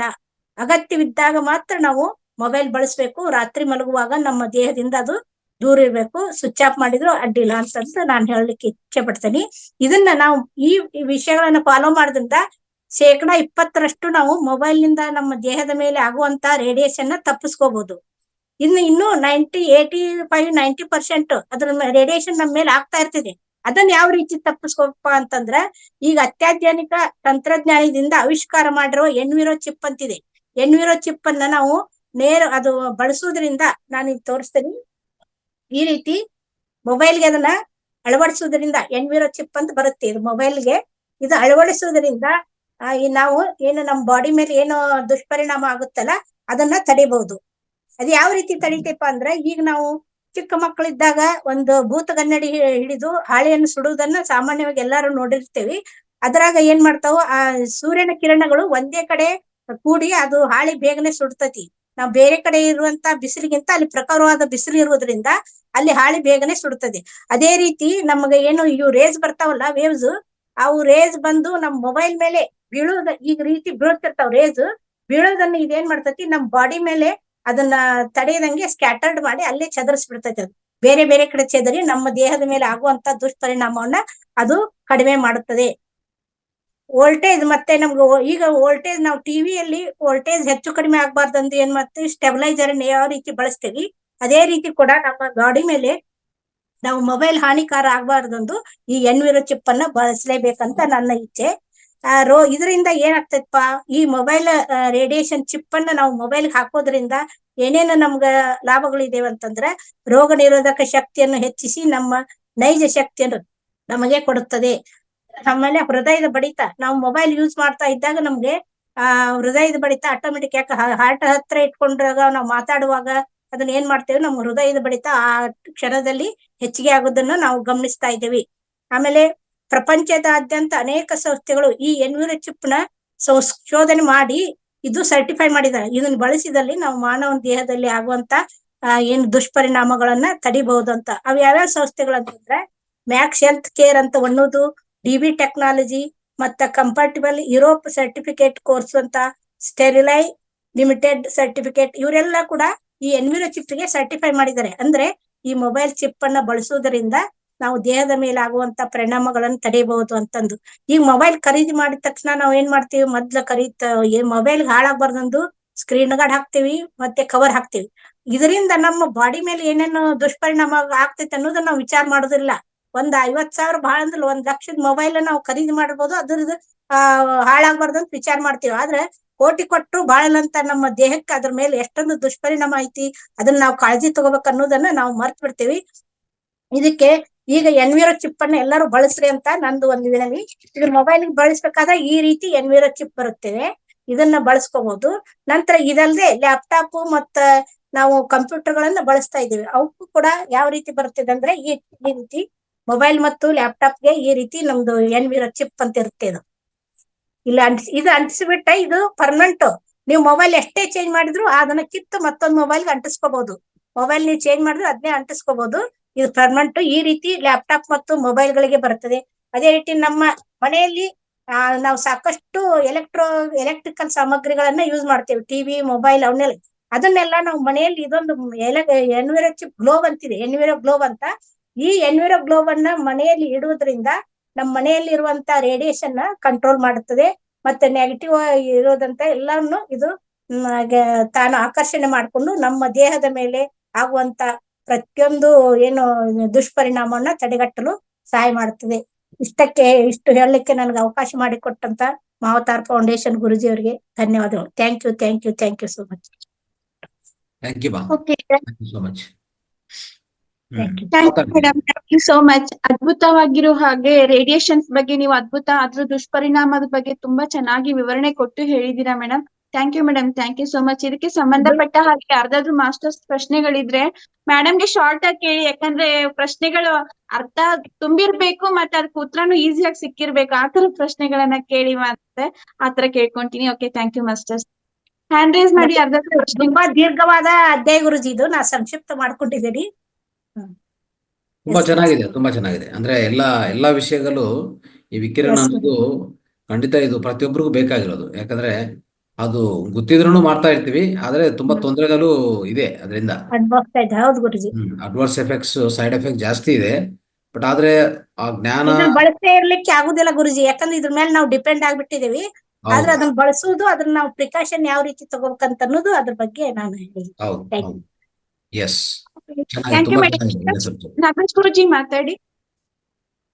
ಇವತ್ತು ನಂದಾ ಮೇಡಮ್ ನವ್ರು ಹೇಳಿದ ವಿಚಾರಗಳು ನಾವೆಲ್ಲರೂ ಬಹಳ ಪಾಲನೆ ಮಾಡ್ಬೇಕಾಗಿರ್ತಕ್ಕಂಥದ್ದು. ಸಾಕಷ್ಟು ಸತಿ ಕೆಲವರೆಲ್ಲರೂ ಇದ್ರ ಬಗ್ಗೆ ಹೇಳ್ತಾನೆ ಇರ್ತಾರೆ. ಏನು ಮಲಗುವಾಗ ಕೂಡ ಕನಿಷ್ಠ 6 ಅಡಿ ದೂರದಲ್ಲಿ ಮೊಬೈಲ್ ಇಟ್ಕೊಂಡು ಮಲ್ಕೋಬೇಕು, ರಾತ್ರಿ ಮಲಗಿದಾಗ ಮತ್ತೆ ಇದು ನೆಟ್ ಆಫ್ ಮಾಡಿರ್ಬೇಕು, ಇದೆಲ್ಲ ಹೇಳ್ತಾರೆ. ಬಟ್ ಯಾರು ಮಾಡ್ತಾ ಇಲ್ಲ. ಎಲ್ರು ತಲೆ ನಡಿಲಿ ಇಟ್ಕೊಂಡು ಮಲಗ್ತಾರೆ. ಯಾಕೆ ಅಂತ ಹೇಳಿದ್ರೆ ಅಲಾರ್ಮ್ ಆದಾಗ ನಮಗ್ ಬೇಗ ಎಚ್ಚರ ಆಗ್ಬಿಟ್ಟು ಬೇಗ ಆಫ್ ಮಾಡ್ಕೋಬಹುದು ಅಂತ. ಮತ್ತೆ ಈ ಅಲಾರಂ ಇಟ್ಕೊಳ್ಳೋದೇ ದೊಡ್ಡ ಅಪರಾಧ. ಯಾಕಂದ್ರೆ ಒಳ್ಳೆ ಬಹಳ ಆನಂದವಾದ ನಿದ್ರೆನಲ್ಲಿ ಇರ್ತೀವಿ, ಡೀಪ್ ಸ್ಲೀಪ್ ನಲ್ಲಿ ಇರ್ತೀವಿ. ಅದು ಆ ರೀತಿ ಹೊಡ್ಕೊಳಕ್ ಶುರು ಮಾಡಿದ ತಕ್ಷಣ ನಮ್ಮ ಹಾರ್ಟಿನ ಮೇಲೆ ಅದು ತುಂಬಾ ಕೆಟ್ಟ ಪರಿಣಾಮವನ್ನ ಬೀರುತ್ತೆ. ಸೊ ಹಾಗಾಗಿ ಇವತ್ತು ಅವ್ರು ಕೊಟ್ಟಂತ ವಿಚಾರಗಳು ಬಹಳ ಚೆನ್ನಾಗಿತ್ತು. ನಾವು ಎಲೆಕ್ಟ್ರಾನಿಕ್ಸ್ ಗಳನ್ನ ಬಳಸ್ಬೇಕಾದ್ರೆ ಬಹಳ ಎಚ್ಚರಿಕೆಯಿಂದ ಬಳಸ್ಬೇಕು. ಇಲ್ಲಿದ್ರೆ ಹೇಳ್ತಾರೆ ನಮ್ಮ ಗಂಗಾವತಿ ಪ್ರಾಣೇಶ್ವರ್ ಬಹಳ ಚೆನ್ನಾಗಿ ಹೇಳ್ತಾರೆ, ಮೊಬೈಲ್ ಅನ್ನ ನೋಡು, ಮೊಬೈಲ್ ಹೇಳುತ್ತಂತೆ ನನ್ನನ್ನ ನೀ ನೋಡು, ನಿನ್ನ ಜನ್ಮದಲ್ಲಿ ತಲೆ ಎತ್ತದಂತೆ ನಾನ್ ಮಾಡ್ತೀನಿ. ಅದಕ್ಕೆ ಪುಸ್ತಕ ಹೇಳುತ್ತಂತೆ ನನ್ನನ್ನ ನೀನ್ ತಲೆ ಬಗ್ಸಿ ಓದು, ನಿನ್ನನ್ನು ತಲೆ ಎತ್ತಿ ನಡೆಯುವಂತೆ ನಾನ್ ಮಾಡ್ತೀನಿ ಅಂತ. ಸೊ ಹಾಗಾಗಿ ಇವತ್ತು ಗ್ರಂಥಗಳನ್ನ ಓದೋದು ಬಿಟ್ಬಿಟ್ಟಿದ್ದಾರೆ, ಪುಸ್ತಕ ಓದೋದು ಬಿಟ್ಬಿಟ್ಟಿದ್ದಾರೆ, ಫೇಸ್ಬುಕ್ ಓದ್ತಾ ಇದ್ದಾರೆ, ಫೇಸ್ಬುಕ್ ಮತ್ತೆ ವಾಟ್ಸಪ್. ಸೊ ಇವನ್ನೆಲ್ಲ ಸ್ವಲ್ಪ ಕಡಿಮೆ ಮಾಡ್ಕೋಬೇಕು. ಕಡಿಮೆ ಮಾಡಿಕೊಂಡು ನಮ್ಮ ಜೀವನವನ್ನ ಉನ್ನತ ಮಟ್ಟದಲ್ಲಿ ಇಟ್ಕೊಳ್ಳೋದಕ್ಕೆ ಪ್ರಯತ್ನ ಮಾಡ್ಬೇಕು ವೈಜ್ಞಾನಿಕವಾಗಿ. ತುಂಬಾ ಚೆನ್ನಾಗಿ ಹೇಳಿದ್ರು. ನಂದಾ ಮೇಡಮ್ ಅವರಿಗೆ ತುಂಬಾ ಹೃದಯದ ಧನ್ಯವಾದಗಳು. ಥ್ಯಾಂಕ್ ಯು ಗುರುಜಿ. ಈಗ ಟಿವಿ ನೋಡೋದು ಕಡಿಮೆ ಆಗಿದೆ ಗುರುಜಿ, ಯಾಕಂದ್ರೆ ಪ್ರತಿಯೊಬ್ಬರ ಕೈಯಲ್ಲಿ ಮೊಬೈಲ್ ಇರೋದ್ರಿಂದ ಅವ್ರವ್ರಿಗೆ ಯಾವ್ಯಾವ ಚಾನಲ್ ಬೇಕು ನೋಡು, ಯಾವ್ಯಾವ ಸೀರಿಯಲ್ ಬೇಕು ಸೀರಿಯಲ್ ನೋಡ್ತಾರೆ, ಯೂಟ್ಯೂಬ್ ಬೇಕು ಯೂಟ್ಯೂಬ್ ನೋಡ್ತಾರೆ, ಹಂಗಾಗ್ಬಿಟ್ಟಿದೆ ಈಗ. ಮತ್ ಇನ್ನೊಂದೇನ್ ಗೊತ್ತಾ, ಮನೆಯಲ್ಲಿ ಟಿವಿ ಆನ್ ಆಗಿರುತ್ತೆ, ಮೊಬೈಲ್ ಇಟ್ಕೊಂಡು ಕೂತಿರ್ತಾರೆ, ಟಿವಿನ ಆನ್ ಮಾಡಿರ್ತಾರೆ, ಒಬ್ರಿಬ್ರೆ ಕೂತಿರ್ತಾರೆ. ಉದಾಹರಣೆಗೆ ನಮ್ಮ ಮನೆಯಲ್ಲಿ ನಾನ್ ಮೇಲ್ಗಡೆ ರೂಮ್ ನಲ್ಲಿ ಇದ್ದೀನಿ, ಆಕೆ ಟಿವಿ ಆನ್ ಮಾಡ್ಕೊಂಡಿರ್ತಾಳೆ, ಈ ಕಡೆ ಮೊಬೈಲ್ ಹಿಡ್ಕೊಂಡು ಕೂತಿರ್ತಾಳೆ. ಪಾಪ ಅಡಿಗೆ ಮನೆ ಗತಿ ಏನಾಗ್ಬೇಕು, ಅಡಿಗೆ ಮನೆಯಲ್ಲಿರೋ ವಸ್ತುಗಳ ಗತಿ ಏನಾಗ್ಬೇಕು, ಮತ್ತೆ ಟಿವಿ ಯಾಕೆ ಆನ್ ಮಾಡ್ಬೇಕು? ಅದ್ ಆನ್ ಆಗೇ ಇರ್ಬೇಕು, ಅದ್ ಆಫ್ ಮಾಡಂಗೇ ಇಲ್ಲ. ನೋಡಿ ಎಂತ ದುರಂತ ಯಾವ ಮಟ್ಟಕ್ಕೆ ಹೋಗ್ತಾ ಇದೆ ಅಂತ ಹೇಳಿದ್ರೆ, ಇನ್ನು ಹುಡುಗರು ಆ ಮಕ್ಳಿಗೆ ನಾವು ಬುದ್ಧಿ ಹೇಳಕ್ ಆಗತ್ತಾ? ನಾವೇ ತಪ್ಪು ಮಾಡ್ತಾ ಇರುವಾಗ ಮಕ್ಳಿಗೇನ್ ನಾವು ಮಾರ್ಗದರ್ಶನ ಮಾಡೋದು? ಅದರಿಂದ ಸಾಧ್ಯವಾದಷ್ಟು ಇದನ್ನೆಲ್ಲ ಅವಾಯ್ಡ್ ಮಾಡ್ಕೊಳ್ಳೋದು ಒಳ್ಳೇದು ಮೇಡಮ್. ನಿಜ, ಬಹಳ ಚೆನ್ನಾಗಿ ಹೇಳಿದ್ರಿ. ಅದು ಈಗ ಮಕ್ಕಳಿಗೆ ಮೊಬೈಲ್ ಹಚ್ಕೊಟ್ಟ ಊಟ ಮಾಡ್ತಾವ ಗುರುಜಿ, ಅದೊಂದು ರೂಢಿ. ಮೊಬೈಲ್ ಹಚ್ಕೊಟ್ಟು ಅದನ್ನ ಊಟ ಮಾಡ್ಸುದು ಈಗ ಬೆಳೆಸ್ಕೊಂಡ್ ಬಿಟ್ಟಿದ್ದಾರೆ. ಅದಕ್ಕೆ ಇದು ನಿಜ ನಿಜ ಅಟ್ಲೀಸ್ಟ್ ನಿಜ. ಈಗ ಚಿಪ್ ಅನ್ನ ಬಳಸಿದಾಗ ಅದ್ರ ರೇಡಿಯೇಷನ್ ನಿಂದ ನಾವು ಪ್ರೊಟೆಕ್ಟ್ ಆಗೋದು ಅಂತ ಬಂದಿದೆ. ಆಮೇಲೆ ಹೇಳ್ತಾರೆ ಮಗು ತಿಂಡಿ ತಿನ್ನಲ್ಲ, ಊಟ ಮಾಡಲ್ಲ, ಮಗು ಮೊಬೈಲ್ ಕೊಟ್ರೆ ಮಾತ್ರ ತಿಂಡಿ ತಿನ್ನುತ್ತೆ, ಅದು ಊಟ ಮಾಡುತ್ತೆ ಅಂತ. ಇನ್ನು ಅವನ್ ಜೀವನ ಪೂರ್ತಿ ಅದೇ ಮಾಡ್ಕೊಂಡು ಹೋಗ್ತಾನೆ. ನಾವೇನೆ ನಮ್ಮ ಮಕ್ಕಳನ್ನ ಹಾಳು ಮಾಡ್ದಂಗಾಯ್ತು. ನಮ್ಮ ಮಕ್ಕಳ ದುರಂತಕ್ಕೆ ನಾವೇ ಕಾರಣರಾಗ್ತಾ ಇದ್ದೀವಿ. ಸತ್ಯ ಮೇಡಮ್, ತುಂಬಾ ಚೆನ್ನಾಗಿ ಒಳ್ಳೆ ಮಾಹಿತಿ ಕೊಟ್ರಿ. Thank you. Thank you madam, thank you. So ಇನ್ನೊಂದು ಏನಂದ್ರೆ, ಈ ನೈಟ್ ಬ್ಲೂ ಸ್ಕ್ರೀನ್ ನೋಡ್ತಿರಲ್ಲ, ಅದು ತುಂಬಾ ಎಫೆಕ್ಟ್ ಇರುತ್ತೆ. ಬ್ಲೂ ಸ್ಕ್ರೀನ್ ಅನ್ನೋದು, ಅದರಿಂದ ಮೆಲಟೋನಿನ್ ಉತ್ಪನ್ನ ಏನು ಆಗುತ್ತೋ, ಮೆಲಟೋನಿನ್ ಅದು ಉತ್ಪನ್ನ ಆಗೋದೇ ನಿಂತೋಗ್ತದೆ. ಅದರಿಂದ ಹಲವಾದ ಹೌದು ಗುರುಜಿ, ಕಂಪ್ಯೂಟರ್ ಬ್ಲೂ ಶೀಲ್ಡ್ ಹಾಕಿಸ್ಕೊಳ್ರಿ ಅಂತ ಹೇಳ್ತಾ ಇದ್ದಾರೆ. ಮತ್ತೆ ಅದರಿಂದ ಎಫೆಕ್ಟ್ ಆಗೋದನ್ನ ತಡೆಗಟ್ಲಿಕ್ಕೆ ಲ್ಯಾಪ್ಟಾಪ್ ಮತ್ತು ಕಂಪ್ಯೂಟರ್ಗೆ ಬ್ಲೂ ಶೀಲ್ಡ್ ಹಾಕ್ಸ್ರಿ ಅಂತ ಹೇಳ್ತಾ ಇದ್ದಾರೆ ಗುರುಜಿ. ಸಾಫ್ಟ್ವೇರ್ ಇಂಜಿನಿಯರ್ ಎಲ್ಲ ಯತ್ನೆ ಮಾಡ್ತಾ ಇದ್ದಾರೆ. ಅದೇ ಹೌದು. ಹಿಂಗೆ ಅಂದ್ರೆ ಜೀವನ ಹೇಗೆ ತಯಾರಾಗಿದೆ ಅಂದ್ರೆ, ನಮ್ಮ ಪಕ್ಕದಲ್ಲೇ ಯಾವುದೋ ಒಂದು ವಿಷವನ್ನು, ಇಲ್ಲಾಂದ್ರೆ ಒಂದು ಬಾಂಬ್ ಇಟ್ಕೊಂಡು ಮಲಗ್ತಾ ಇದೀವಿ. ಆ ತರ ಆಗಿದೆ ಈಗ ಹೌದು, ಪರಿಸ್ಥಿತಿ. ಖಂಡಿತ. ಆ ರೀತಿಗೆ ಬಂದಿದೆ. ನೋಡಿ, ಎಷ್ಟೋ ಮನೆಗಳಲ್ಲಿ ಆ ರೀತಿ ಇಟ್ಕೊಂಡು ಆ ಫೋನ್ ಸಿಡಿದು ದಿಂಬು ಸುಟ್ಟೋಗಿ, ಇವ್ರ ತಲೆಯನ್ನು ಸುಟ್ಟೋಗಿ ಎಷ್ಟೋ ಅಂಗವಿಕಲರಾಗಿದ್ದಾರೆ. ಹೌದು. ಅದನ್ನ ನೋಡ್ತಾ ಇದ್ರು ಕೂಡ ಯಾರಿಗೂ ಅವನಿಗೆ ತಾನೇ ನಮ್ಗೇನಾಗತ್ತೆ ಅನ್ಬಿಟ್ಟು ಇವ್ರಿಗಾದಾಗಲಿ ಇವ್ರಿಗೆ ಅನುಭವಕ್ಕೆ ಬರೋದು. ಅದೇ ಏನಿಲ್ಲ ಸರ್, ಎಲ್ಲಾ ಡಿವೈಸಸ್ ಸ್ವಿಚ್ ಆಫ್ ಮಾಡ್ಬೇಕು. ಹೌದು. ಇಂಟರ್ನೆಟ್ ಮಲಗುವಾಗ ಎಲ್ಲ ಸ್ಕ್ರೀನ್ಗಳು, ಏನೇನು ಸ್ಕ್ರೀನ್ಗಳು ಅದರಿಂದ ಈ ಕಿರಣಗಳು ಉತ್ಪನ್ನ ಆಗತ್ತೋ ಅವೆಲ್ಲ ಈ ಬ್ಲೂ ಸ್ಕ್ರೀನ್ಗಳೆಲ್ಲ ಸ್ವಿಚ್ ಆಫ್ ಮಾಡಿ, ಆಮೇಲೆ ಇಂಟರ್ನೆಟ್ ಸ್ವಿಚ್ ಆಫ್ ಮಾಡಿ, ಆವಾಗ ಯಾವುದೇ ಲೈಟಿಂಗ್ ಇಲ್ಲದೆ ಮಲಗಿದ್ರೆ, ಈಗಾಗಲೇ ನಾವ್ ಹೇಳಿದ್ವಿ ಹಿಂದಿನ ತರಗತಿಯಲ್ಲಿ, ಆ ರೀತಿಯಲ್ಲಿ ಮಾಡ್ಕೊಂಡ್ರೇನೆ ಈ ಮೆಲಟೋನಿನ್ ಉತ್ಪನ್ನ ಸರಿಯಾಗಿ ಆಗೋದು. ಜೀವ ಗಡಿಯಾರ ಸರಿಯಾಗಿ ಕೆಲಸ ಮಾಡುತ್ತೆ. ಇಲ್ಲ ಅಂದ್ರೆ ಜೀವ ಗಡಿಯಾರ ಅಸ್ತವ್ಯಸ್ತವಾಗತ್ತೆ. ಅದರಿಂದ ಬರುವಂತ ಎಲ್ಲಾ ರೋಗಗಳು ನಾವು ಈಗಾಗಲೇ ಅನುಭವಿಸ್ತಾ ಇದ್ದಾರೆ ಜನ. ರೈಟ್, ಖಂಡಿತ. ಅದ್ಭುತವಾಗಿ ಹೇಳಿದೆ ಮೇಡಮ್. ಸೊ ಇದನ್ನು ಎಲ್ಲರೂ ಪಾಲನೆ ಮಾಡ್ಲಿ. ಆ ಚಿಪ್ ಅನ್ನೋದು ಎನ್ವಿರಾನ್ ಚಿಪ್ ಅನ್ನೋದು. ಹೌದು ಗುರುಜಿ, ಎನ್ವಿರಾ ಚಿಪ್ ಗುರುಜಿ.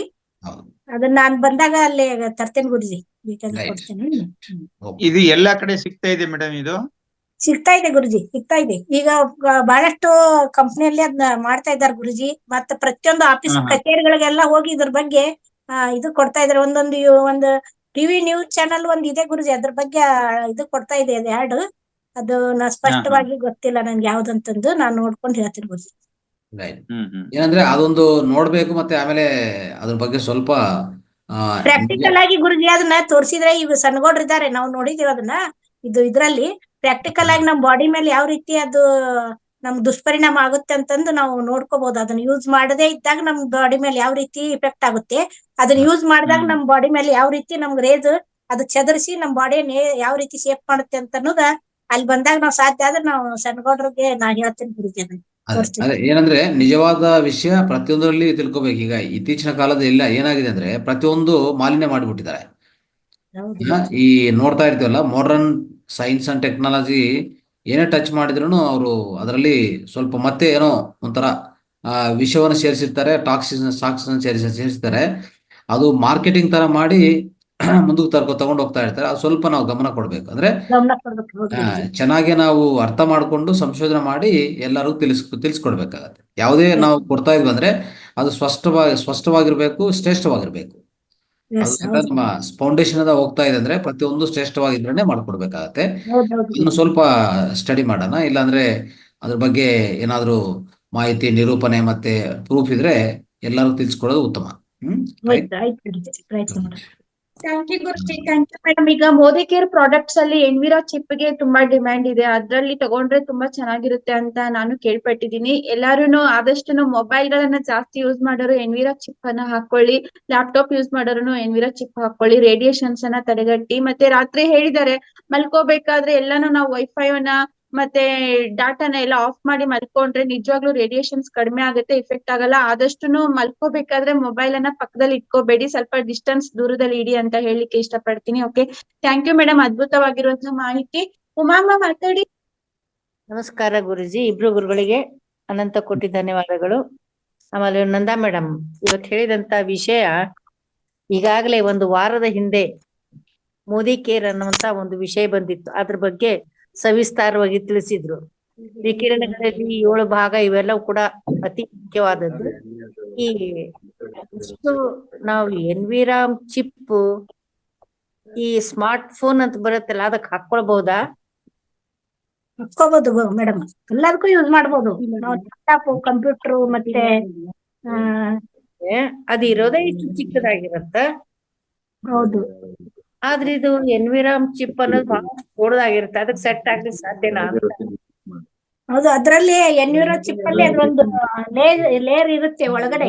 ಅದೇ ನಮ್ಮ ಬಾಡಿ ಮೇಲೆ ಏನಾಗುತ್ತೆ ಅಂತಂದ್ರೆ, ಅದನ್ನ ನಮ್ಮ ರೇಸ್ ಬಂದಿದ್ದನ್ನ ನಮ್ಮ ಬಾಡಿ ಮೇಲೆ ಡೈರೆಕ್ಟ್ ಬೀಳಂಗ ಅದು ಚದುರಿಸುತ್ತೆ. ಅಂದ್ರೆ ಸ್ಕ್ಯಾಟರ್ ಮಾಡೋದ್ರಿಂದ ನಮ್ಮ ಬಾಡಿ ಮೇಲೆ ಇಫೆಕ್ಟ್ ಆಗೋದಿಲ್ಲ ಅಂತಂದು ನಾವು ಇದಾಗಿದೆ ಮೇಡಮ್. ಯಾಕಂದ್ರೆ ಈಗ ನಮ್ ಹುಡುಗ ಏನ್ ಮಾಡಿದಾನಂದ್ರೆ ಟಿವಿಗೆ ಸೆಟ್ ಮಾಡಿದಾನೆ. ಆಮೇಲೆ ರಾತ್ರಿ ಮಲ್ಗಕ್ ಕಾಲಕ್ಕ ಟಿವಿ ನೋಡಂಗಿಲ್ಲ. ಅನಂತರ ಎಲ್ಲ ಎಲೆಕ್ಟ್ರಿಕಲ್ ಏನೇನಿದೆಲ್ಲ ಆ ಫೋನ್ ದೂರದಲ್ಲಿರ್ಬೇಕು. ನಾವ್ ಮಲ್ಗೋದು ಒಂದ್ ರೂಮ್ ನಲ್ಲಿ, ಫೋನ್ ಒಂದ್ ರೂಮ್ ನಲ್ಲಿ. ಈ ರೀತಿಯಿಂದ ಕೆಲವೆಲ್ಲ ನೀವೇನ್ ಇವತ್ತು ಹೇಳಿದ್ರಲ್ಲಿ ಎಲ್ಲವನ್ನ ಅಳವಡಿಸ್ತಾ ಇದ್ದಾನೆ. ಅದಕ್ಕೆ ನನಗೇನಾತಂದ್ರ ಸ್ಮಾರ್ಟ್ ಚಿಪ್ ಕೂಡ ನಾವು ಹಾಕೊಳ್ಳಿಕ್ ಅನುಕೂಲ ಆಗತ್ತಲ್ಲ ಅಂತ ಅದಕ್ಕೆ ಕೇಳಿದೆ ನಾನು. ಎಸ್ ಎಸ್ ಎಸ್ ಮಾಡ್ಕೋಬಹುದು, ಎಲ್ಲ ಮಾಡ್ಕೋಬಹುದು ಮೇಡಮ್. ಕೂಡ ಹಾಕೊಂಡಿದ್ದಾನೆ. Right right.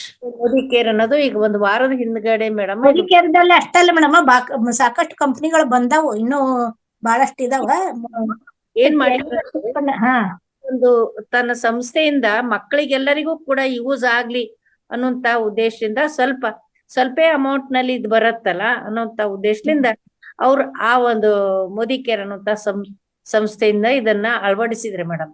ಅದನ್ನ ನಾನು ಈಗ ವಾರದಿಂದ ನೋಡಿದೆ. ಆದ್ರೆ ಈಗ ಕೂಡ ತಾವು ಇಷ್ಟು ಸವಿಸ್ತಾರವಾಗಿ ಎಲೆಕ್ಟ್ರಿಕಲ್ ಇಂದ ಆಗುವಂತ ಲಾಭ ಹಾನಿ ಅಂತ ಕೂಡ ತಾವು ತಿಳಿಸಿರಿ.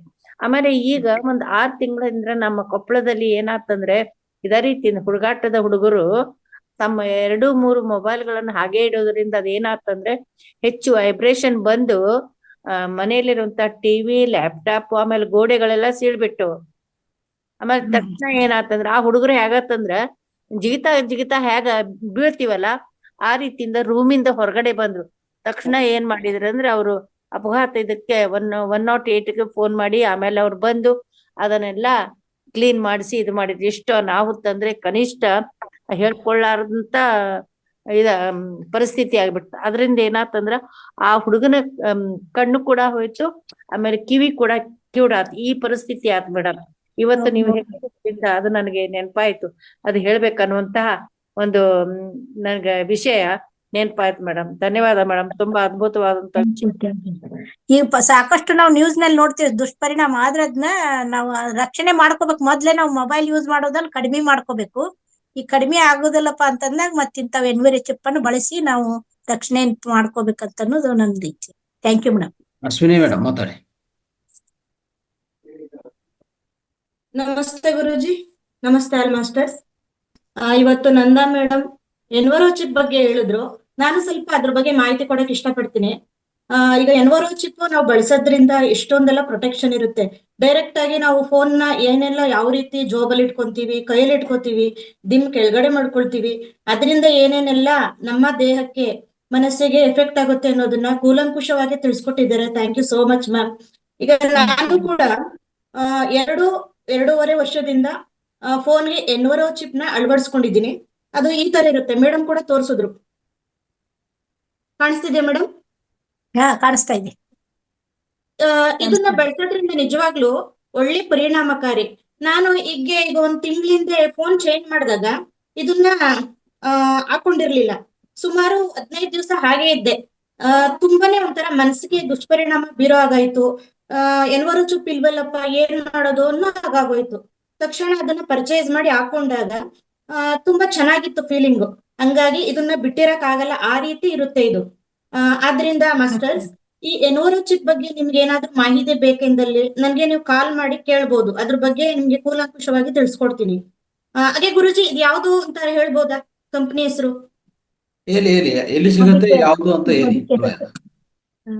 ಗುರುಜಿ, ಇದು ಮೋದಿ ಕೇರ್ ಕಂಪನಿ ಅಂತ, ನಮ್ಮ ಭಾರತದ ಇಂಡಿಯಾದ ನಂಬರ್ 1 ಸ್ವದೇಶಿ ಕಂಪನಿಯಾದ ಮೋದಿ ಕೇರ್ ಅಂತ. ಈ ಕಂಪನಿ ಯಾವುದೇ ತಗೋಬಹುದು ಪ್ರಾಡಕ್ಟ್ಸ್ ಗಳನ್ನ. ಫುಡ್ ಕೇರ್, ಆಮೇಲೆ ಲ್ಯಾಂಡ್ರಿ ಕೇರ್, ಯಾವುದೇ ತಗೊಬಹುದು, ಎಲ್ಲ 100% ಪ್ಯೂರ್ ಆಗಿರುತ್ತೆ. ಯಾಕೆಂದ್ರೆ ನಾನು ಕೂಡ ಬಳಸ್ತಾ ಇದ್ದೀನಿ, ಫೀಲ್ ಮಾಡಿ ನೋಡಿದೀನಿ. ಹಾಗಾಗಿ ನಾನು 100% ತುಂಬಾ ಚೆನ್ನಾಗಿದೆ ಅಂತ ಹೇಳೋದಕ್ಕೆ ಸಾಧ್ಯ ಆಗುತ್ತೆ. ಹಾಗಾಗಿ ಮಾಸ್ಟರ್ಸ್, ನನ್ನ ಫೋನ್ಗೆ ನಿಮ್ ಕರೆ ಮಾಡಿದ್ರೆ ನಿಮ್ಗೆ ಸಾಕಷ್ಟು ಮಾಹಿತಿ ಸಿಗುತ್ತೆ. ಇದಲ್ದರೆ ಎನ್ವರೋ ಚಿಪ್ ಜೊತೆ ಎನ್ವರೋ ಗ್ಲೋಬು ಇರುತ್ತೆ. ಇದ್ರ ಜೊತೆ ಏರ್ ಪ್ಯೂರಿಫೈಯರ್ ಅಂತ ಇರುತ್ತೆ. ಅಂದ್ರೆ ತುಂಬಾ ಕಲುಷಿತ ವಾತಾವರಣ ಇರುವಂತ ಪ್ರದೇಶದಲ್ಲಿ ಏರ್ ಪ್ಯೂರಿಫೈಯರ್ ಅಂತ ನಾವು ಮನೇಲಿ ಅಳವಡಿಸ್ಕೊಂಡಾಗ ಎಷ್ಟೇ ಮನೇಲಿ ಒಂದು ಡಸ್ಟ್ ಇರ್ಬೋದು, ಹೊರಗಡೆಯಿಂದ ಒಳಗಡೆ ಬರುವಂತದ್ದು ಇರ್ಬೋದು, ಅದನ್ನೆಲ್ಲ ಎಳೆದು ಬಿಡುತ್ತೆ.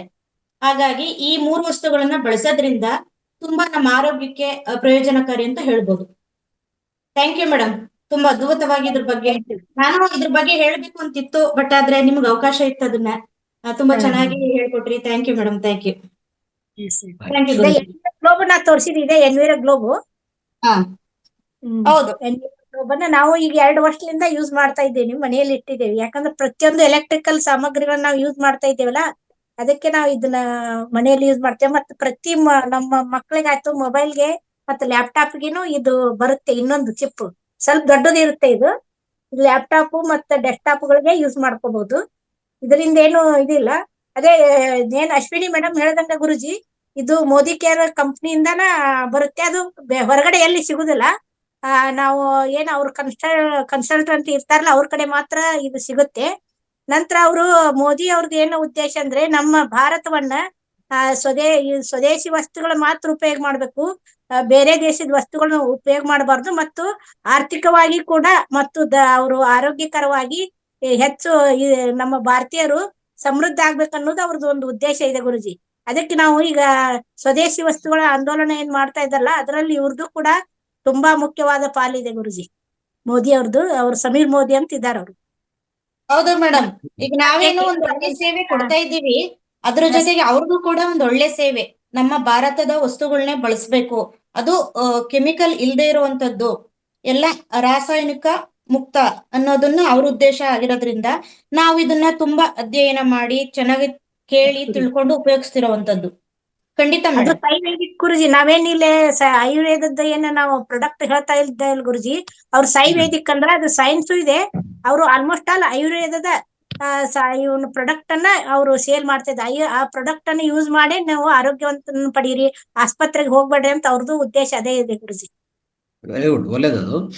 ಸೊ ಆದಷ್ಟು ಏನಂದ್ರೆ ಈ ಪ್ಯಾಕೇಜಿಂಗ್ ಮಾಡುವಾಗ ಸ್ವಲ್ಪ ಅವರು ಗಮನ ಜಾಸ್ತಿ ಕೊಡಬೇಕು. ಈ ಪ್ಯಾಕೇಜಿಂಗ್ ಮಾಡುವಾಗ ಒಂದು ವಸ್ತುವನ್ನು ಪ್ಯಾಕೇಜ್ ಮಾಡಿದ್ರೆ ಅದು ಸೆಲ್ಫ್ ಲೈಫ್ ಗೋಸ್ಕರ ಏನ್ ಮಾಡ್ತಾರೆ, ಈ ಪ್ರಿಸರ್ವೇಟಿವ್ಸ್ ಇವೆಲ್ಲ ಹಾಕೋದು ಸರ್ವಸಾಮಾನ್ಯ ಆಗ್ಬಿಟ್ಟಿದೆ. ಹೌದು ಗುರುಜಿ. ಇದೊಂದು ಗಮನ ನಾವು ಕೊಡ್ಬೇಕಾಗತ್ತೆ. ಅದ್ರ ಅರ್ಥ ಮಾಡ್ಕೊಂಡು ನಾವು ಬಳಸ್ಬೇಕದು. ಆದಷ್ಟು ನಾವು ಸಾವಯವ ಮತ್ತೆ ಸಹಜವಾದ ಪದಾರ್ಥಗಳು ನೇರವಾಗಿ ಯೂಸ್ ಮಾಡೋಂಥದ್ದು ತುಂಬಾ ಉತ್ತಮ, ಅತ್ಯುತ್ತಮ ಆಗಿದೆ. ಸೊ ಮನೆಯಲ್ಲಿ ನಾವು ಎಷ್ಟು ತಯಾರಾದ್ರೆ ಅಷ್ಟು ತಯಾರು ಮಾಡ್ಕೊಳ್ಳೋದು. ಆದ್ರೆ ಯಾವುದೇ ನಾವು ಪ್ಯಾಕೇಜಿಂಗ್ ಐಟಮ್ ತಗೊಂತಾ ಇದೀವಿ ಅಂದ್ರೆ ಸ್ವಲ್ಪ ಅದ್ರ ಮೇಲೆ ಗಮನ ಹೆಚ್ಚಾಗಿರ್ಬೇಕಾಗತ್ತೆ. ಹೌದು ಗುರುಜಿ, ನಾವು ಯೂಸ್ ಮಾಡ್ಬೇಕಾದ್ರೆ ಅದನ್ನ ವಿಚಾರ ಮಾಡಿ ಯೂಸ್ ಮಾಡ್ಬೇಕು. ನಾವು ಆಲ್ಮೋಸ್ಟ್ ಅಲ್ಲಿ ನಾವು ನಮ್ಮ ಮನೆಯಲ್ಲಿ ಯೂಸ್ ಮಾಡಿ ಮಾಡುವಂತದ್ದು ತುಂಬಾ ಒಳ್ಳೆಯದು. ಅದು ಆಗದೆ ಇದ್ದಾಗ ಅವರು ಕೆಲವರು ಯೂಸ್ ಮಾಡ್ತಾರೆ. ಆದ್ರೆ ನಾವು ಈ ಏನು ಆಧ್ಯಾತ್ಮಿಕಕ್ಕೆ ಮತ್ತೆ ಸಮಗ್ರ ಜೀವನ ಶೈಲಿಗೆ ಬಂದೇ ಅಂದ್ಮೇಲೆ ನಾವು ಇಲ್ಲಿದ ಏನು ಇದೆಯಲ್ಲ ಆಶೆ, ಅದನ್ನೇ ನಾವು ಯೂಸ್ ಮಾಡ್ಕೋಬೇಕಂತ ಅನ್ನೋದು ನಂದು ಆಶೆ Guruji. Thank you. Right, okay. Thank you Ashwini madam, thank you Nanda madam. ಅದ್ಭುತವಾಗಿರುವಂತ ವಿಷಯವನ್ನ ಹೇಳಿದೀರಾ. ಈಗ ಎಷ್ಟೆಲ್ಲ ಹೇಳಿದ್ರಿ, ಅದ್ರದ್ದು ಅಮೌಂಟ್ ಎಷ್ಟು ಅಂತ ಹೇಳ್ಬಿಟ್ರು ಚೆನ್ನಾಗಿರುತ್ತೆ. ಎಲ್ವಿರಾ ಚಿಪ್ ಅಮೌಂಟ್ ಎಷ್ಟಾಗುತ್ತೆ ಅಂತ ಹೇಳಿದ್ರು ಚೆನ್ನಾಗಿರುತ್ತೆ, ಎಲ್ಲರಿಗೂ ತಗೊಳಕ್ ಈಸಿ ಆಗುತ್ತೆ. ಅದು ಅದರಲ್ಲಿ 583 ಇದೆ ಇದ್ರದ್ದು ಎನ್ವಿರೋ ಚಿಪ್. ನಾ ಕರೆಕ್ಟ್ ಆಗಿ ಯಾಕಂದ್ರೆ 2 ವರ್ಷದ ಮೊದ್ಲೇ ನಾ ಹಾಕೊಂಡಿದ್ದು. ಈ ಕರೆಕ್ಟ್ ರೇಟ್ ನಾನು ನೋಡಿ ಹೇಳ್ಬೇಕು. ಅಶ್ವಿನಿ ಅವ್ರಿಗೆ ಗೊತ್ತಿದೆ ನಿಮ್ಗೆ? 583 ಇರ್ಬೋದು ಅನ್ಸುತ್ತೆ. ಇದ್ರ ಬೆಲೆ ಏನು ಅಷ್ಟು ತುಂಬಾ ದುಡ್ಡು ಅಂತ ಏನಾಗಲ್ಲ, ಯಾಕೆಂದ್ರೆ ನಮ್ಮ ಆರೋಗ್ಯಕ್ಕೆ ಒಳ್ಳೇದಾಗಿರೋದ್ರಿಂದ. ಇದ್ರ ಬೆಲೆ ಡಿಸ್ಕೌಂಟ್ ಕೂಡ ಇರುತ್ತೆ. ನಿಮ್ಗೆ ಏನಿಲ್ಲ ಅಂತಂದ್ರು 600 ರೂಪಾಯಿ ಹತ್ತತ್ರ ಇರುತ್ತೆ, ಡಿಸ್ಕೌಂಟ್ ಇರುತ್ತೆ ಇದ್ರಲ್ಲಿ. ಅದು ನೆಕ್ಸ್ಟ್ ಫೆಸ್ಟ್ ಬರುವಾಗ ಸ್ವಲ್ಪ ತಗೊಂಡ್ ಬನ್ನಿ, ಅವಾಗ ನಾವು ಎಲ್ಲರಿಗೂ ಕೊಡ್ಬೋದು. ಬೇಕಂದ್ರೆ ಎಲ್ಲಾರು ಯಾರ್ಯಾರು ಬೇಕೋ ಎಲ್ಲ ತಗೋತಾರ, ಅಲ್ಲೇ ತಗೋಬಹುದು. ಇಲ್ಲ ಗುರುಜಿ, ಫಸ್ಟ್ ಹೇಳ್ಬೇಕಾಗುತ್ತೆ ಅದನ್ನ, ಯಾಕೆಂದ್ರೆ ಪ್ರಾಕ್ಟಿಕಲ್ ಆಗಿ ತೋರ್ಸೋಣ ಗುರುಜಿ. ಪ್ರಾಕ್ಟಿಕಲ್ ಆಗಿ ತೋರ್ಸ್ರಿ, ಅಂದ್ರೆ ಅದನ್ನ ಯೂಸ್ ಮಾಡಿದಾಗ ನಾವು ಯಾವ ರೀತಿ ನಮ್ಮ ಬಾಡಿಗೆ ಮೇಲೆ ಇಫೆಕ್ಟ್ ಆಗುದಿಲ್ಲ ಅದನ್ನ ತೋರಿಸಿ ಅವ್ರ ಇಚ್ಛೆ ಇದ್ರೆ ಅವ್ರು ತಗೋಬಹುದು ಗುರುಜಿ ಹೆಂಗ್ ಮಾಡೋದಂತ. ರೈಟ್ ರೈಟ್ ಈ ಅಶ್ವಿನಿ ಅತ್ತ ಅಥವಾ ಇವರು ನಾವೆಲ್ಲ ನೋಡೋಣಂತ ಅದನ್ನ ತೋರಿಸಿ ನಂತರ ಕೊಡ್ಲಿಕ್ಕೆ ವಿಚಾರ ಮಾಡೋದು ಗುರೂಜಿ. ರೈಟ್. ಸಂಪತ್ ಕುಮಾರ್ ಅವರು ಮಾತಾಡಿ.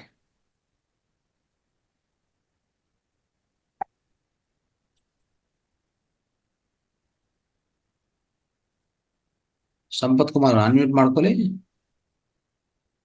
ಸರ್ ನಮಸ್ಕಾರ ಸರ್. ನಮಸ್ಕಾರ, ಮಾತಾಡಿ.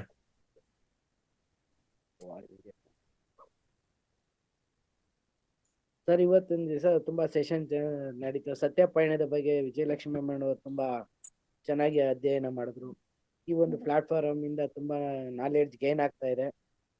ಹಾಗೇನೆ ಕೂಡ ನಾವಂದ್ರೆ ಯಾರು, ಯಾಕೆ ಆತ್ಮಗಳು ಶರೀರಗಳನ್ನ ಕೆಲವೊಂದು ಪ್ರಶ್ನೆಗಳನ್ನು ಸಹ ಕೇಳಿದ್ರು. ಏನಂತಂದ್ರೆ 3 ಲೋಕ ಇರುತ್ತೆ, 3 ಲೋಕದಲ್ಲಿ ಕೂಡ ಹೆಂಗೆ ನಾವು ಬಾಡಿನ ಡಿಸೈನ್ ಮಾಡೋದು. ಕೆಲವೊಬ್ರು ಅಂಗಾಂಗಗಳನ್ನ ದಾನ ಯಾಕೆ ಮಾಡ್ಬೇಕು ಅಂತ, ಅದು ನಮ್ಮ ಹಕ್ಕಲ್ಲ, ಅದು ಅಲ್ಲಿಂದ ಪಡ್ಕೊಂಬಂದಿರೋದನ್ನ ನಾವ್ ಬೇರೆಯವ್ರಿಗೆ ಕೊಡೋದು ಒಂದು ಇದಿಲ್ಲ ಅಂತ. ಅದು ಒಂದು ದ್ವಂದ್ವದಲ್ಲಿ ಸಿಕ್ಕಿದೆ. ಇಲ್ಲಿ ಬಂದಾಗ ಧನ ಮಹಾದಾನ ಅಂತ ಎಲ್ಲ ಹೇಳ್ತಾರೆ.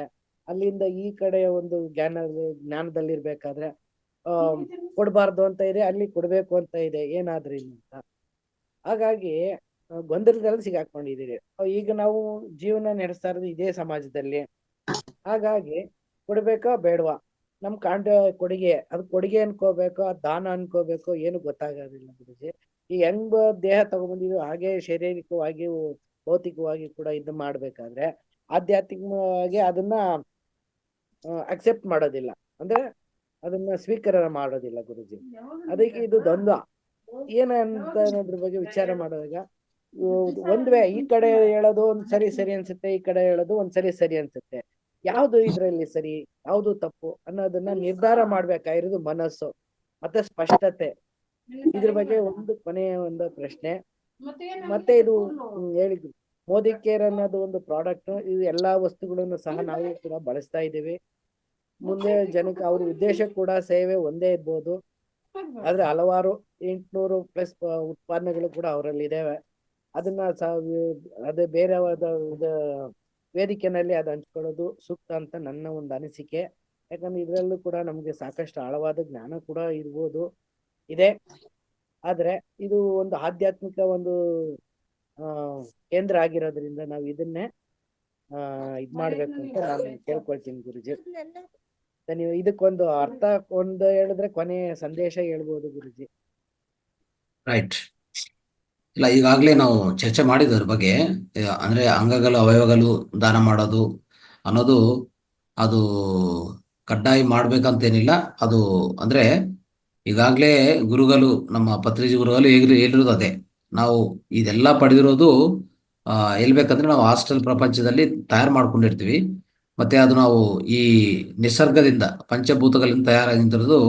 ಅದು ಪಂಚಭೂತಗಳಿಗೆ ಮತ್ತೆ ಮಿಲಿತವಾಗಬೇಕು, ಮತ್ತೆ ಇನ್ನೊಬ್ರು ಕೊಡುವಂತ ಅವಶ್ಯಕತೆ ಏನಿಲ್ಲ. ಇನ್ನೊಂದೇನಂದ್ರೆ ಪ್ರತಿಯೊಂದು ನಾವು ಅನ್ಕೊಂಡಿದ ಪ್ರಕಾರ ಅಂಗಗಳ ದಾನ ಮಹಾದಾನ ಅಂತ ಏನಿಲ್ಲ. ಜ್ಞಾನದಾನ ಮಹಾದಾನ, ಅದಕ್ಕಿಂತ ಇನ್ನೂ ದೊಡ್ಡದೇನಿಲ್ಲ. ಈ ಪಾಂಚಭೌತಿಕ ದೇಹ ಅನ್ನೋದು ಈ ಪಂಚಭೂತಗಳಲ್ಲಿ ಮಿಲಿತವಾಗುತ್ತೆ. ಒಂದ್ಸರಿ ನಾವು ದೇಹ ವಿರಮಣ ಮಾಡಿದ್ರೆ ಅದು ಪಂಚಭೂತಗಳಲ್ಲಿ ವಿರಮಣ ಆಗತ್ತೆ. ಅದಕ್ಕೂ ಪಂಚಭೂತಗಳಿಗೆ ಹೋಗ್ಬೇಕು, ಯಾಕಂದ್ರೆ ಅಲ್ಲಿಂದ ತಯಾರಾಗಿರೋದೆ. ಸೊ ಅದಕ್ಕೋಸ್ಕರ ಅದು ಕರೆಕ್ಟ್ ಆಗಿರೋದು ವಿಧಾನ. ಆದ್ರೆ ಇಲ್ಲಿ ಏನಾಗಿದೆ, ಈ ಪ್ರಾಪಂಚಿಕದಲ್ಲಿ, ಈ ಮಾಡರ್ನ್ ಪ್ರಪಂಚದಲ್ಲಿ ಎಲ್ಲ ಇವರು ಕಂಡಿರುವಂತ ವಿಷಯಗಳಿದೆ. ಈ ಮಾಡರ್ನ್ ಸೈನ್ಸ್ ಏನ್ ಮಾಡಿದೆ, ಈ ಅಂಗ ತೆಗೆಯೋದು, ಆ ಅಂಗ ಅಂದ್ರೆ ಈ ತರ ಸ್ಪೇರ್ ಪಾರ್ಟ್ಸ್ ತರ, ಆ ಪಾರ್ಟ್ ತೆಗೆಯೋದು, ಈ ಪಾರ್ಟ್ ಇಡೋದು, ಇದೆಲ್ಲ ಅವರು ರೂಢಿ ಮಾಡ್ಕೊಂಡಿದ್ದಾರೆ. ಇದೊಂಥರ ಬಿಸ್ನೆಸ್ ಆಗಿ ನಡೀತಾ ಇದೆ. ಇನ್ನೊಂದೇನಂದ್ರೆ ನಾವು ದಾನ ಮಾಡಿ ಹೋಗ್ತೀವಿ ಅಂತ ಅನ್ಕೊಂತಾರೆ ಯಾರು ನಾವು ಹೋಗುವಂತ ಮನುಷ್ಯ. ಬಟ್ ಆದ್ರೆ ನೀವು ದಾನ ಮಾಡೋದಂಥದ್ದು ಏನಿಲ್ಲ. ನೀವು ತಗೊಂಡಿರೋದು ಪಂಚಭೂತಗಳಿಂದ ನೀವು ಅದು ಕೊಟ್ಬಿಟ್ಟು ಹೋಗ್ಬೇಕಷ್ಟೇ ಅಲ್ವಾ. ಇನ್ನೊಂದು ಒಬ್ಬರು ಅಂಗ ಇನ್ನೊಬ್ಬರಿಗೆ ಫಿಟ್ ಆಗತ್ತಂತ ಗ್ಯಾರಂಟಿ ಇಲ್ಲ. ಯಾಕಂದ್ರೆ ನಾವು ಅನ್ಕೊಳ್ಳೋಂಥ ಅಷ್ಟು ಸಾಮಾನ್ಯವಾಗಿ ನಾವು ತಿಳ್ಕೊಳ್ಳೋ ವಿಷಯ ಅಲ್ಲ ಇದು. ಅದು ಇನ್ನೂ ಹೇಳ್ಬೇಕಂದ್ರೆ ಆಳವಾದ ಸಬ್ಜೆಕ್ಟ್ ಡಿಸ್ಕಸ್ ಮಾಡ್ಬೇಕಂದ್ರೆ ಒಬ್ಬರು ಚೈತನ್ಯ ಇನ್ನೊಬ್ಬರು ಚೈತನ್ಯ ಒಂದಾಗಲ್ಲ. ಈಗ ನಿಮ್ಮಲ್ಲಿರುವಂಥ ಕಿಡ್ನಿ ನನಗೆ ಹಾಕೊಳ್ಳೋದು, ನನ್ನಲ್ಲಿರುವಂಥ ಇನ್ನೊಂದು ಅವಯವ ಇನ್ನೊಂದು ಹಾಕೊಳ್ಳೋದು ಅದು ಸತ್ಯ ಅಲ್ಲ, ಕರೆಕ್ಟ್ ಅಲ್ಲ ಅದು. ಯಾಕಂದ್ರೆ ನಿಮ್ಮಲ್ಲಿರುವಂಥ ಚೈತನ್ಯ ನಮ್ಮಲ್ಲಿರೋ ಚೈತನ್ಯ ಒಂದಾಗಲ್ಲ. ಇದನ್ನು ಪ್ರಧಾನವಾಗಿ ಅರ್ಥ ಮಾಡ್ಕೋಬೇಕು ನಾವು ಅಲ್ವಾ. ಸೊ ಇಷ್ಟುವರೆಗೂ ಒಂದು ಪಾರ್ಟ್ ಇನ್ನೊಂದು ದೇಹದಲ್ಲಿ ವರ್ಕ್ ಆಗ್ತಾ ಇದೆ. ಅಲ್ಲಿರುವಂಥ ಚೈತನ್ಯ, ಅಲ್ಲಿ ನಡೆಯುವಂಥ ಕಾರಕ ಚಟುವಟಿಕೆಗಳು, ಮೆಟಾಬಾಲಿಸಮ್ ಏನಿದೆಯೋ ಅದು ಇನ್ನೂ ಅದು ತಗೊಂಡು ಬಂದು ಇನ್ನೊಂದರಲ್ಲಿ ಫಿಟ್ ಮಾಡಿದ್ರೆ ಅದು ವರ್ಕ್ ಆಗಲ್ಲ. ಇದು ಯಾವುದೇ ರೀತಿಯಲ್ಲಿ ಒಂದು ವೆಹಿಕಲ್ ತರ ಅಲ್ಲ, ಒಂದು ಸ್ಪೇರ್ ಪಾರ್ಟ್ಸ್ ತರ ಅಲ್ಲ. ಇದನ್ನ ಅರ್ಥ ಮಾಡ್ಕೋಬೇಕು ಚೆನ್ನಾಗಿ. ನಾವೇನ್ ಅನ್ಕೋತೀವಿ ಈಗ ಅಂದ್ರೆ ಮಾಡರ್ನ್ ಸೈನ್ಸ್ ನೋಡೋದು ಅದೇ ವಿಧಾನ, ಅದಕ್ಕೆ ಅವ್ರಿಗೆ ಅದು ಉತ್ತಮ ಅನಿಸ್ತಾ ಇದೆ. ಅವರು ಇನ್ನೂ ಅದನ್ನ ಬೆಳವಣಿಗೆ ಮಾಡ್ತಾರೆ, ಅದನ್ನು ಮಾರಾಟ, ಅದು ವಿಧ ವಿಧಗಳ ನಡೀತಾ ಇದೆ. ಇದು ಹೆಚ್ಚು ನಾವು ಚರ್ಚೆ ಮಾಡುವಂತ ವಿಷಯ ಅಲ್ಲ ಅದು ಈ ವೇದಿಕೆಯಲ್ಲಿ. ಆದ್ರೆ ಏನಾಗ್ತಾ ಇದೆ, ಅವರು ಅನ್ಕೊಂಡಿದ ಪ್ರಕಾರ ನಮ್ಮ ದೇಹ ಒಂದು ಯಂತ್ರ ಅಲ್ಲ, ಅಂದ್ರೆ ಒಂದು ಮೆಷಿನ್ ತರ ಅಲ್ಲ. ಇದು ಒಂದು ಪಾರ್ಟ್ ತೆಗೆದು ಇನ್ನೊಂದು ಪಾರ್ಟ್ ತೆಗೆದು ಇನ್ನೊಂದು ಪಾರ್ಟ್ ಫಿಕ್ಸ್ ಮಾಡಕ್ಕೆ ಇದು ಯಂತ್ರ ಅಲ್ಲೇ ಅಲ್ವಾ. ಏನಿದೆ ಅಂತಂದ್ರೆ ಇದು ಪವಾಡ ಯಂತ್ರ. ಇದರಲ್ಲಿ ಚೈತನ್ಯ ಜೊತೆಗೆ ಇರುವಂತ ನಡೀತಾ ಇರುವಂತ ಯಂತ್ರ ಇದು. ಪಾರ್ಟ್ಸ್ ಒಂದೇ, ನಾವು ಅಂಗಗಳು ಒಂದೇ ನೋಡಿದ್ರೆ ಸಾಧ್ಯವಿಲ್ಲ. ಅಂಗಗಳ ಜೊತೆಗೆ ಒಳಗಡೆ ಇರುವಂತ ಚೈತನ್ಯ, ಕಾನ್ಶಿಯಸ್ನೆಸ್ ಅಂತ ಕರಿತೀವಿ ನಾವು, ಅದು ಪ್ರಧಾನವಾಗಿರ್ತಿರೋದು. ಅದಕ್ಕೋಸ್ಕರ ಸೊ ಇಲ್ಲಿ ಕೆಲಸ ಮಾಡತ್ತ ಈ ಅವಯವ ತಗೊಂಡೋಗಿ ಇನ್ನೊಬ್ಬರಲ್ಲಿ ಫಿಟ್ ಮಾಡಿದ್ರೆ ಅದು ಯಾವುದೇ ರೀತಿಯಲ್ಲಿ ಕೆಲಸ ಮಾಡಲ್ಲ. ಓಕೆ, ಸೊ ಇನ್ನೊಂದು ಆ ಲಕ್ಷಣಗಳು ಚೇಂಜ್ ಆಗತ್ತೆ ನೋಡಿ, ಅದನ್ನೇ ಹೇಳ್ತಾ ಇದ್ದೀನಿ. ಈಗ ಫಾರ್ ಎಕ್ಸಾಂಪಲ್, ಲಿವರು ನಿಮ್ಗೆ ಹೋಗಿದೆ, ಕೆಟ್ಟೋಗಿದೆ. ಇನ್ನೊಬ್ಬರು ಲಿವರ್ ತಂದು ನೀವು ಹಾಕಿದಂತ ಇಟ್ಕೊಳ್ಳಿ, ನೀವು ಪ್ರಧಾನವಾಗಿ ನೀವು ವೆಜಿಟೇರಿಯನ್ ಅಂತ ಇಟ್ಕೊಳ್ಳೋಣ, ನೀವು ವೆಜಿಟೇರಿಯನ್. ಇನ್ನೊಬ್ರು ಯಾವ್ದೋ ಅವಯವ ದಾನ ಮಾಡಿದಂತ ಒಂದು ನಾನ್ ವೆಜಿಟೇರಿಯನ್ ವ್ಯಕ್ತಿಯ ಲಿವರ್ ತಂದು ನೀವು ಫಿಟ್ ಮಾಡ್ಕೊಂಡು ಇಟ್ಕೊಳ್ಳಿ, ಇಮ್ಮಿಡಿಯೇಟ್ ನಿಮ್ಗೆ ಬರೋದೇ ನಾನ್ ವೆಜ್ ತಿನ್ಬೇಕು ಅಂತ ಬರ್ತದೆ. ನೋಡಿ ಎಷ್ಟು ಅಂದ್ರೆ ಆ ಜೀವಕೋಶಗಳಿಗೆ ಎಷ್ಟು ಒಂಥರ ನೆನಪಿನ ಶಕ್ತಿ ಎಷ್ಟಿದೆ ನೋಡ್ಕೊಳ್ಳಿ. ಇಲ್ಲಿ ಯಾರು ನಿಮ್ಮ ಮೈಂಡ್ ಅಲ್ಲ ಕೋರ್ತಾ ಇರೋದು, ನಿಮ್ಮ ಲಿವರ್ ಅಲ್ಲಿರುವಂತಹ ಜೀವಕೋಶಗಳಿಗೆ ಆ ರೀತಿಯಲ್ಲಿ ಪ್ರಾಕ್ಟೀಸ್ ಆಗಿದೆ. ಆ ಜೀವಕೋಶಗಳು ಏನ್ ಮಾಡುತ್ತಂದ್ರೆ, ಈಗ ಅದು ಫಿಟ್ ಮಾಡಿದ ತಕ್ಷಣ ಅಷ್ಟುವರೆಗೂ ನಾನ್ ವೆಜ್ ತಿಂದಿರುವಂತ ಈ ವ್ಯಕ್ತಿ ನಾನ್ ವೆಜ್ ತಿನ್ನೋದು ಶುರು ಮಾಡ್ತಾನೆ. ಇದು ಯಾವ ರೀತಿಯಲ್ಲಿ ನೀವು ಅರ್ಥ ಮಾಡ್ಕೊಂತೀರಿ ಹೇಳಿ? ಅಂದ್ರೆ ಇಲ್ಲಿ ಅವಯವ ಜೊತೆಗೆ ಚೈತನ್ಯನೂ ಬರುತ್ತೆ, ಅದರಲ್ಲಂತ ಮನಸ್ಸುನು ಬರುತ್ತೆ. ಅವಯವ ಫಿಟ್ ಮಾಡಿದಂತ ಆಗಲ್ಲ. ಅವಯವ ಜೊತೆಗೆ ಏನ್ ಬರುತ್ತೆ ಅಂದ್ರೆ, ಅವಯವ ಜೊತೆಗೆ ಚೈತನ್ಯ ಶಕ್ತಿ, ಆ ಕಾನ್ಶಿಯಸ್ನೆಸ್ಸು, ಆ ಮನಸ್ಸೇನಿದೆಯೋ ಅದನ್ನು ಜೊತೆಗೆ ಬಂದು ನಿಮ್ಮ ಒಳಗಡೆ ಫಿಟ್ ಆಗತ್ತೆ. ಅವಾಗ ನಿಮ್ಗೆ ತೊಂದರೆ ಆಗತ್ತಾ, ಒಳ್ಳೇದಾಗತ್ತಾ? ತೊಂದ್ರೆನೇ ಆಗುತ್ತೆ. ಅದು ಒಳ್ಳೇದಾದ್ರೆ ಒಳ್ಳೇದಲ್ಲ, ಅದು ಕೆಟ್ಟಿದೆ. ಈ ರೀತಿಯಲ್ಲಿ ನಾವು ಅರ್ಥ ಮಾಡ್ಕೋಬೇಕು. ಇನ್ನು ಸಬ್ಜೆಕ್ಟ್ ತುಂಬಾ ಆಳವಾದದು. ಇದೊಂದು ಅರ್ಥ ಮಾಡ್ಕೊಂಡ್ರೆ ಸಾಕು. ನಮ್ಮ ಮಾವನ್ಗೂ ಕೂಡ ಒಂದು ಕಿಡ್ನಿ ಟ್ರಾನ್ಸ್ಪ್ಲಾಂಟ್ ಮಾಡಿದ್ರು, ಒಂದು 3-4 years ಬ್ಯಾಕ್. 1 year ಅಷ್ಟೇ ಇದ್ದಿದ್ದು ಅವ್ರು ಎಕ್ಸ್ಪೈರ್ಡ್ ಆದ್ರು. 5 lakhs 10 lakhs ಕೊಟ್ಟಿದ್ರು ಕಿಡ್ನಿ ರಿಪ್ಲೇಸ್ಮೆಂಟ್ಗೆ. ಆದ್ರೂ ಅವರು ಇದು ಮಾಡಿಲ್ಲ ಗುರುಜಿ, ಎಕ್ಸ್ಪೈರ್ಡ್ ಆಗ್ಬಿಟ್ರು ಅವರು 1 year ಅಷ್ಟೇ. ಮೊದಲನೇದು ಅಂದ್ರೆ ಹೇಳ್ಬೇಕಂದ್ರೆ ಭೌತಿಕವಾಗಿ ಅದು ಕೆಲಸ ಕರೆಕ್ಟ್ ಆಗಿ ಮಾಡ್ತದಿಲ್ಲ, ಅದು ಡೌಟೇ. ಎರಡನೇದು ಚೈತನ್ಯ ಪರವಾಗಿ, ಆಧ್ಯಾತ್ಮಿಕ ಪರವಾಗಿ ತಪ್ಪೋದು. ಯಾಕಂದ್ರೆ ನಿಮ್ಮಲ್ಲಿರುವಂತ ಆ ಚೈತನ್ಯ ಬೇರೆ, ಇನ್ನೊಬ್ಬರಲ್ಲಿರುವಂತ ಚೈತನ್ಯ ಬೇರೆ. ಇದು ಹೋಗಿ ಅಲ್ಲಿ ಫಿಟ್ ಮಾಡೋದು ತಪ್ಪದು. ಯಾಕಂದ್ರೆ ನಿಮ್ಮಲ್ಲಿರುವಂತ ಗುಣಗಳು, ಲಕ್ಷಣಗಳೆಲ್ಲ ಅಲ್ಲಿಗೆ ಟ್ರಾನ್ಸ್ಫರ್ ಆಗ್ಬಿಡ್ತದೆ. ನಾವ್ ಈಗಾಗಲೇ ಎಷ್ಟೋ ತರಗತಿಯಲ್ಲಿ ಹೇಳಿದ್ವಿ, ಪ್ರತಿಯೊಂದು ಜೀವಕನನು ಏನಪ್ಪಾ ಅಂತಂದ್ರೆ, ಪ್ರತಿಯೊಂದು ಜೀವಕನದಲ್ಲಿ ಮನಸ್ಸಿದೆ, ಕಾನ್ಶಿಯಸ್ನೆಸ್ ಇದೆ, ಅರ್ಥ ಮಾಡ್ಕೋಬೇಕು. ಜೀವಕನ ಹೇಗೆ ಕೆಲಸ ಮಾಡತ್ತ ಗೊತ್ತಾ? ನಾವು ಈ ದೇಹ ಅಂತ ಅನ್ಕೊಂತೀವಿ. ಈ ದೇಹದಲ್ಲಿ 120 ಟ್ರಿಲಿಯನ್ ಸೆಲ್ಸ್ ಇದೆ, ಜೀವಕಣಗಳಿದೆ, ಜೀವಕೋಶಗಳಿದೆ. ಓಕೆ, ಪ್ರತಿ ಜೀವಕೋಶ ಹೇಗೆ ಕೆಲಸ ಮಾಡ್ತಾ ಅಂದ್ರೆ, ಮಾನವನು, ಒಂದು ಮನುಷ್ಯನ ದೇಹ ಹೇಗೆ ಕೆಲಸ ಮಾಡುತ್ತೋ ಪ್ರತಿಯೊಂದು ಜೀವಕೋಶ ಅದೇ ರೀತಿಯಲ್ಲಿ ಕೆಲಸ ಮಾಡುತ್ತೆ. ಅದಕ್ಕೆ ನಾವು ಹೇಳ್ತೀವಿ human being is the combination or colony of the cells ಅಂತ ಹೇಳ್ತೀವಿ. Human body is the colony of cells, ಅಂದ್ರೆ ಒಂದು ದೊಡ್ಡ ಕಾಲನಿ. ಆ ಕಾಲನಿಯಲ್ಲಿ ಸುಮಾರು ಮನೆಗಳಿದೆ. ಆ ರೀತಿಯಲ್ಲಿ ಈ ಮಾನವ ದೇಹ ಒಂದು ದೊಡ್ಡ ಕಾಲನಿ ಆದ್ರೆ, ಅದರಲ್ಲಿರುವಂತ ವಾಸ ಮಾಡ್ತಾ ಇರುವಂತ ಈ ಕಣಗಳಿದೆಲ್ಲ, ಪ್ರತಿಯೊಂದು ಕಣಗೆ ವಿಸರ್ಜನೆ ಮತ್ತೆ ಶ್ವಾಸಕ್ರಿಯೆ, ಜೀರ್ಣಕ್ರಿಯೆ ಪ್ರತಿಯೊಂದು ನಡೀತದೆ. ಅದರಲ್ಲಿ ಪ್ರತಿಯೊಂದು ಜೀವಕಣದಲ್ಲಿ ಎಲ್ಲಾ ವಿಷಯಗಳು ನಡೀತದೆ. ಅಂದ್ರೆ ಅರ್ಥ ಮಾಡ್ಕೋಬೇಕು ನೀವು, 120 ಟ್ರಿಲಿಯನ್ ಈ ಜೀವಕಣಗಳು ವಾಸ ಮಾಡುವಂತ ಒಂದು ವ್ಯವಸ್ಥೆನೇ ಮಾನವ ದೇಹ ಆಗಿದೆ.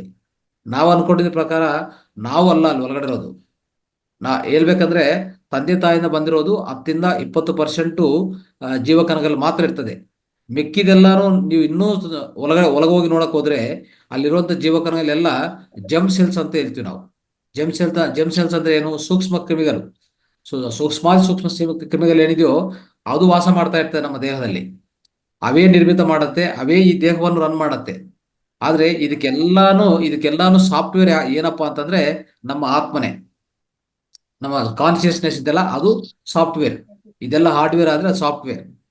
ಆ ಸಾಫ್ಟ್ವೇರ್ ಏನಿದೆಯೋ ಅದೇ ಮನಸ್ಸು ನಿರ್ಮಿತ ಮಾಡೋದು, ಅದೇ ಲಕ್ಷಣಗಳನ್ನು ಬೆಳೆಸೋದು, ಅದೇ ಲಕ್ಷಣಗಳು ನಿರ್ಮಿತ ಮಾಡೋದು. ಈ ರೀತಿಯಲ್ಲಿ ಆಗುವಾಗ ಒಂದು ಅಂಗ ಇನ್ನೊಬ್ಬರಿಗೆ ಹೇಗೆ ಕೆಲಸ ಮಾಡತ್ತೆ ನೀವು ಅರ್ಥ ಮಾಡ್ಕೊಳ್ಳಿ. ನೋಡಿ ಗುರುಜಿ. ಆಗಲ್ಲ ಓಕೆ, ಗುರುಜಿ. ಓಕೆ ರೈಟ್ ಗುರುಜಿ, ಧನ್ಯವಾದಗಳು ಗುರುಜಿ. ರೈಟ್. ಇದು ಫೆಸ್ಟ್ದು ಇನ್ನೊಂದ್ ದಿವಸ ಶೇರ್ ಮಾಡ್ಕೊಳ್ತೀನಿ, ಇಲ್ಲ ಮಾಡ್ಬೋದು ಎಷ್ಟದು ಶೇರ್ ಮಾಡ್ಕೊಳ್ಬಹುದಾ?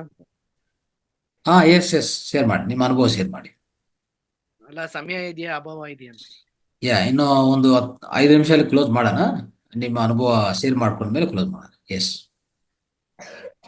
ಗುರುಜಿ, ಹೋಲಿಸ್ಟಿಕ್ ವೆಲ್ನೆಸ್ ಫೆಸ್ಟ್ ತುಂಬಾ ಚೆನ್ನಾಗಿ ಅದ್ಭುತವಾಗಿ ಮೂಡಿ ಬಂತು. ಎಲ್ಲಾ ಕಾರ್ಯಕ್ರಮಗಳು ಕೂಡ ತುಂಬಾ ಅಚ್ಚುಕಟ್ಟಾಗಿ ಕೂಡ ನಿರ್ವಹಣೆ ಮಾಡಿದ್ರು. 109 ವರ್ಷದ ಸ್ವಾಮೀಜಿಗಳ ಒಂದು ಅನುಭವ ಕೂಡ ಆಶೀರ್ವಾದ ಕೂಡ ನಮ್ಗೆ ಸಿಕ್ತು. ಅವರ ಒಂದು ಹಿತವಚನ ಕೂಡ ಕೇಳಲಿಕ್ಕೆ ನಮ್ಗೆ ಒಂದು ಅವಕಾಶ ಸಿಕ್ತು. ಇದು ಇನ್ನೂ ಹಲವಾರು ಜನಕ್ಕೆ ಕೂಡ ಸಿಗ್ಬೇಕಾಯ್ತು ಅನ್ನೋ ಒಂದು ನಮ್ಗೆ ಆಸೆ ಇತ್ತು. ಬಟ್ ಎಷ್ಟು ಜನಕ್ಕೆ ಆಹ್ವಾನ ಗೊತ್ತಿಲ್ಲ. ನಮ್ಗಂತೂ ತುಂಬಾ ಚೆನ್ನಾಗೈತಿ ಸರ್. ಮತ್ತೆ ಎಲ್ಲಾ ಯೋಗ ಆಗಿರ್ಬೋದು, ಮರ್ಮ ಥೆರಪಿ ಆಗಿರ್ಬೋದು, ಆಕ್ಯುಪ್ರೆಷರ್ ಪಾಯಿಂಟ್ಸ್ ಆಗಿರ್ಬೋದು, ಎಲ್ಲಾ ಒಂದು ವಿಭಾಗಗಳಲ್ಲಿ ಕೂಡ ಉತ್ತಮವಾಗಿ ನಮಗೆ ಸೇವೆ ಸಿಕ್ತು ಸರ್ ಇದರಿಂದ. ಮತ್ತೆ ಮಹಾತಾರ್ ಫೌಂಡೇಶನ್ ಇನ್ನೂ ಉತ್ತಮವಾದ ಇದೇ ಆಧ್ಯಾತ್ಮಿಕ ದಾರಿಯಲ್ಲಿ ಇನ್ನೂ ಸಾಗ್ಲಿ ಅಂತ ಕೇಳ್ಕೊಳ್ತೀನಿ. ಮತ್ತೆ ನಮ್ಮ ಮುಖ್ಯವಾಗಿ ಇದಕ್ಕೆ ತುಂಬಾ ಬ್ಯಾಕ್ ಬೋನ್ ಆಗಿ ಸಪೋರ್ಟ್ ಮಾಡಿದಂತ ನಮ್ಮ ನಾಗರಾಜ್ ಗುರೂಜಿ ಅವರಿಗೆ ಒಂದು ವಿಶೇಷವಾದ ಧನ್ಯವಾದಗಳನ್ನು ಸಹ ಈ ಮೂಲಕ ಹೇಳ್ಬೇಕು ಅಂತ. ಅವ್ರ ಇಲ್ಲಿ ಸೇವಾ ಮನೋಭಾವನೆ ಬಿಟ್ಟು ಹೊರತಾಗಿ ಬೇರೆ ಯಾವುದೇ ಅಪೇಕ್ಷೆ ನಿರೀಕ್ಷೆ ಅವರಲ್ಲಿ ಇರ್ಲಿಲ್ಲ ಸರ್.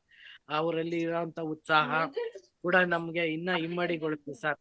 ಅವರ ಮಾತುಗಳು ಆಗಿರ್ಬೋದು, ಅವರ ಒಂದು ಸಮಯಕ್ಕೆ ತಕ್ಕಂತ ಒಂದು ಜ್ಞಾಪಕ ಶಕ್ತಿ ಕೊಡಂತ ಆಗಿರ್ಬೋದು, ಸಭೆಗಳು ನಡೆಯುವ ಮಧ್ಯದಲ್ಲಿ ಯಾವ್ದು ಸಂಸ್ಕಾರ, ಯಾವ್ದು ಆಚಾರ, ಯಾವ್ದು ವಿಚಾರ ಅನ್ನೋದ್ರ ಬಗ್ಗೆ ಕೂಡ ನಾವೆಲ್ಲೋ ಮರ್ತಿದ್ದಂತ ಸಮಯದಲ್ಲಿ ಚಪ್ಪಾಳೆ ತಟ್ಟೋದಾಗಿರ್ಬೋದು, ಅಲರ್ಟ್ನೆಸ್ ಅಂದ್ರೆ ಅಲ್ಲಿ ಇಲ್ಲಿ ನಾವು ಪ್ರೆಸೆಂಟ್ ಆಗಿರ್ಬೇಕು, ವರ್ತಮಾನದಲ್ಲಿ ಎಲ್ಲಿರ್ಬೇಕು ಅನ್ನೋದನ್ನು ಕೂಡ ಅಲ್ಲಿ ಕೆಲವೊಂದು ನಮಗೂ ಗೊತ್ತಿತ್ತು, ಅರಿವಿತ್ತು. ಕೆಲವ್ರಿಗೆ ಎಲ್ಲಾ ಒಂದು ಇದು ಬಂದಿರಲ್ವಲ್ಲ. ಮತ್ತೆ ಸ್ವಾಮೀಜಿಗಳು ಕೂಡ ಏನೇನು ಸಂದೇಶ, ಕರ್ಮ ಅಂದ್ರೆ ಏನು, ಸೇವೆ ಅಂದ್ರೆ ಏನು, ನಾವು ಏನ್ ಮಾಡಿದ್ರೆ ಏನ್ ಸಿಗತ್ತೆ ಅನ್ನೋದ್ರ ಬಗ್ಗೆ ಎಲ್ಲಾ ವಿಧವಾಗಿ ಸ್ಟೆಪ್ ಬೈ ಸ್ಟೆಪ್ ಕೂಡ ಅವರು ನಮ್ಗೆ ಹಂತವಾಗಿ ಹೇಳಿದ್ರು ಸರ್. ನಮ್ಗೆ ಅದನ್ನ ನಾವು ಕೂಡ ನೋಟ್ ಮಾಡಿ ಇಟ್ಕೊಂಡಿದೀವಿ. ಹಲವಾರು ಎಕ್ಸಾಂಪಲ್ಸ್, ಉಪಕಥೆಗಳ ಮೂಲಕ ಕೂಡ ಅರ್ಥ ಮಾಡ್ಸಕ್ಕೆ ಪ್ರಯತ್ನ ಮಾಡ್ರು. ಇದು ನಮ್ಮ ಅಲ್ಲಿ ಕಳೆದಂತ ಕ್ಷಣಗಳು ತುಂಬಾ ಅವಿಸ್ಮರಣೀಯವಾಗಿದ್ವು. ಇನ್ನು ಮುಂದಿನ ದಿನಗಳಲ್ಲಿ ಇನ್ನೂ ಉತ್ತಮ ಮಾಡ್ಬೋದಂತ ಕೇಳ್ತೀನಿ. ಆಗ ತಮ್ಮ ಆಯೋಜನೆ ಮಾಡಿದಂತ ತಮಗೂ ಮತ್ತೆ ತಮ್ಮ ಮಹಾತಾರ್ ಟಿವಿ, ಮಹಾತಾರ್ ಫೌಂಡೇಶನ್ಗೆ ಹೃದಯಪೂರ್ವಕ ಧನ್ಯವಾದಗಳನ್ನ. ನಾವು ಕುಟುಂಬ ಸಮೇತರಾಗಿ ಕೂಡ ಬಂದಿದ್ವು ಸರ್. ಈ ನಾಲೆಡ್ಜ್ ನ ಇನ್ನು ಎಲ್ಲರಿಗೂ ಜ್ಞಾನವನ್ನು ಹಂಚಬೇಕು. ಮತ್ತೆ ಪತ್ರಿಕೆಗೂ ಈ ಮೂಲಕ ನಾನು ಕೃತಜ್ಞತೆಗಳನ್ನ ಹೇಳ್ತೀನಿ ಸರ್. ತುಂಬಾ ಧನ್ಯವಾದಗಳು sir. Right, thank you. Basavaraju.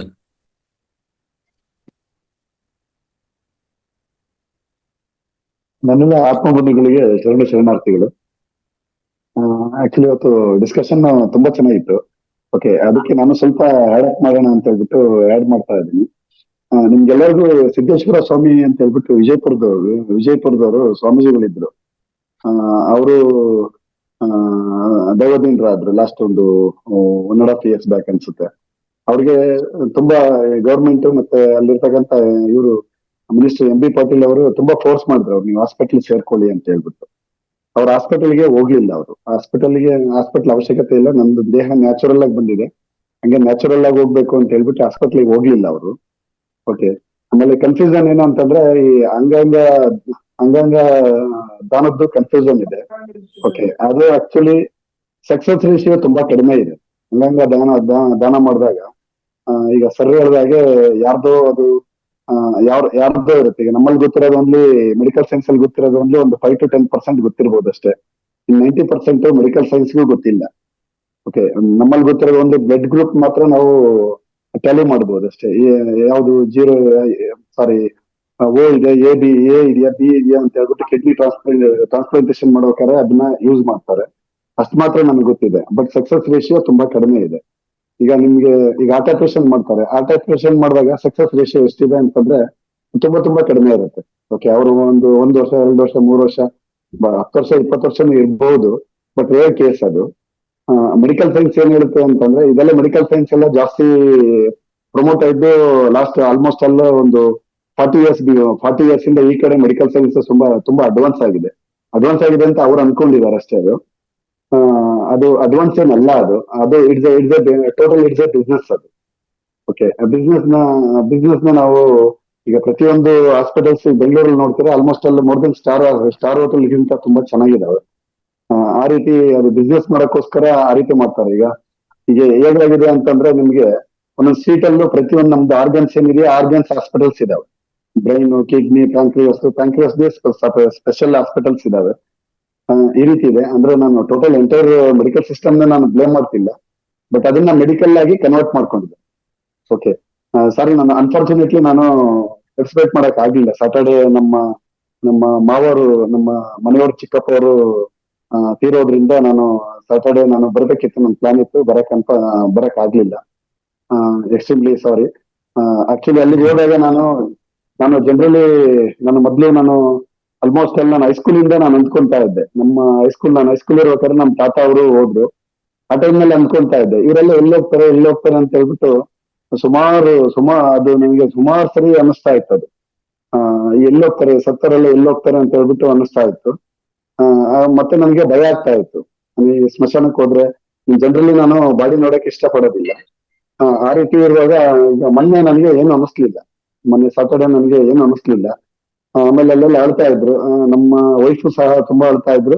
ಮತ್ತೆ ಇವನ್ ಅವರು ಮಂಡೇ ತನಕ ಅಳ್ತಾಲೇ ಇದ್ರು. ತುಂಬಾ ಅಟ್ಯಾಚ್ಮೆಂಟ್ ಇತ್ತು. ಅವಾಗ ಅವ್ರು ಕೂರ್ಸ್ಕೊಂಡೆಲ್ಲ ನೀಟಾಗಿ ಹೇಳ್ದೆ ನಾನು, ಹಂಗೆಲ್ಲ ಅಳ್ಬಾರ್ದು, ಹಿಂಗೆ ಹತ್ರ ಪ್ರಾಬ್ಲಮ್, ಹಿಂಗೆ ಹತ್ರ ಆತ್ಮಗಳಿಗೆ ಆಲ್ಮೋಸ್ಟ್ ಅಲ್ಲಿ 11 days ಇಲ್ಲೇ ಇರ್ತವೆ ಅಂತ ಹೇಳ್ಬಿಟ್ಟು. ಇದೆಲ್ಲ ಬಂದಿದ್ದು ನಾನು ಇಲ್ಲಿ ಜಾಯ್ನ್ ಆದಾಗಿಂದ ಇದೆಲ್ಲ ನನಗೆ ಇದೆಲ್ಲ ಜ್ಞಾನಾರ್ಜನೆ ಆಗ್ತಾ ಇದೆ. ಎಲ್ಲರಿಗೂ ಅನಂತ ಧನ್ಯವಾದ. Right, thank you. Thank you sir, thank you so much. ಅಂತೂ ಬಂದ್ ಮಾತಾಡಿದ್ರಲ್ಲ ಸರ್, ತುಂಬಾನೇ ಸಂತೋಷ ಆಯ್ತು. Thank you sir. ಈಗ ಎಲ್ಲಾರ್ದು ಪ್ರಶ್ನೆಗಳು ಮುಖ್ಯ ಅಂತ ಅನ್ಸುತ್ತೆ. ಗುರುಜಿ, ಕ್ಲೋಸ್ ಮಾಡೋಣ. ರೈಟ್. ಸೊ ಇನ್ನೊಂದು ಈ ಅಂಗ ಮಾರ್ಪಿಡಿಯಲ್ಲಿ ಏನಾಗತ್ತಂದ್ರೆ, ಈಗ ಯಾರ್ದೋ ಒಂದು ಹೃದಯ ತಗೊಂಡ್ ಬಂದು ಇನ್ನೊಬ್ರಿಗೆ ಹಾರ್ಟ್ ಟ್ರಾನ್ಸ್ಪ್ಲಾಂಟ್ ಮಾಡ್ತಾರೆ ನೋಡಿ.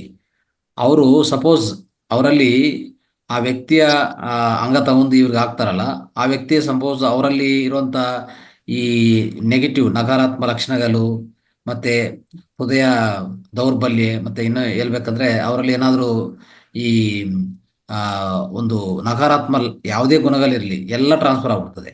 ನೋಡಿದ್ರ ಹೆಂಗಿರ್ತದೆ ಅಂದ್ರೆ, ನಾವು ಅನ್ಕೊಳ್ಳುವಂತ ಈಜಿ ಅಲ್ಲ ಇದು. ಪ್ರತಿಯೊಂದು ಹೃದಯದಲ್ಲಿರುವಂತ ಪ್ರತಿ ಜೀವಕನ ಏನಿದೆಯೋ ಅದು ಹಾಗೇ ನೆನಪಿಟ್ಕೊಂತದೆ. ನಿಮ್ಮ ಲಕ್ಷಣಗಳು ಹಾಗೆ ನೆನಪಿಟ್ಕೊಂತದೆ. ನಾನು ಅದೇ ಹೇಳ್ತಾ ಇದ್ದೀನಿ. ಇಡೀ ದೇಹವೇ ನೀವು ಮನುಷ್ಯನ ಅಂತ ಅನ್ಕೊಂಡ್ರೆ ಪ್ರತಿ ಜೀವಕನ ಒಬ್ಬ ಮನುಷ್ಯನ ಕೆಲಸ ಮಾಡುತ್ತೆ ನಮ್ಮಲ್ಲಿ.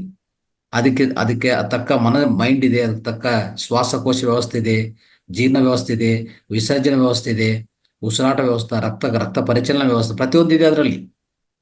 ಈ ರೀತಿಯಲ್ಲಿ ಅರ್ಥ ಮಾಡ್ಕೊಂಡಾಗ ಹೇಗೆ ನೀವು ಇನ್ನೊಬ್ಬರು ತಗೊಂಡು ಇದಕ್ಕೆ ಫಿಟ್ ಮಾಡಿದ್ರೆ, ಈ ಒಂದು ರೀತಿಯಲ್ಲಿ ಫಿಟ್ ಮಾಡ್ಕೊಂಡ್ರ ವ್ಯಕ್ತಿ ಅವನ ಆರೋಗ್ಯ ಕೆಟ್ಟು ಹೋಗುತ್ತೆ. ಒಂದು.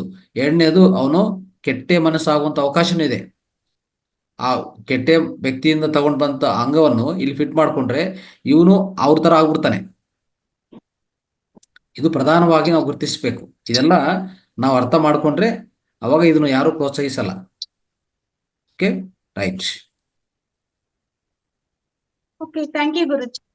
ಮಾಸ್ಟರ್ಸ್, ಇನ್ನೊಂದ್ಸರಿ ನಾನು ರಿಕ್ವೆಸ್ಟ್ ಮಾಡ್ತಾ ಇದ್ದೀನಿ, ಯಾರ್ಯಾರು ಉಪನ್ಯಾಸ ಕೊಡ್ಬೇಕು ಅಂತ ಅನ್ಕೊಂಡಿದೀರಲ್ಲ, ಇವತ್ತಿಂದನೇ ಅಶ್ವಿನಿ ಮೇಡಮ್ ಅಥವಾ ನನ್ಗೆ ನೀವು ನಿಮ್ಮ ಸಬ್ಜೆಕ್ಟ್ ಅನ್ನ ಕಳಿಸಿ.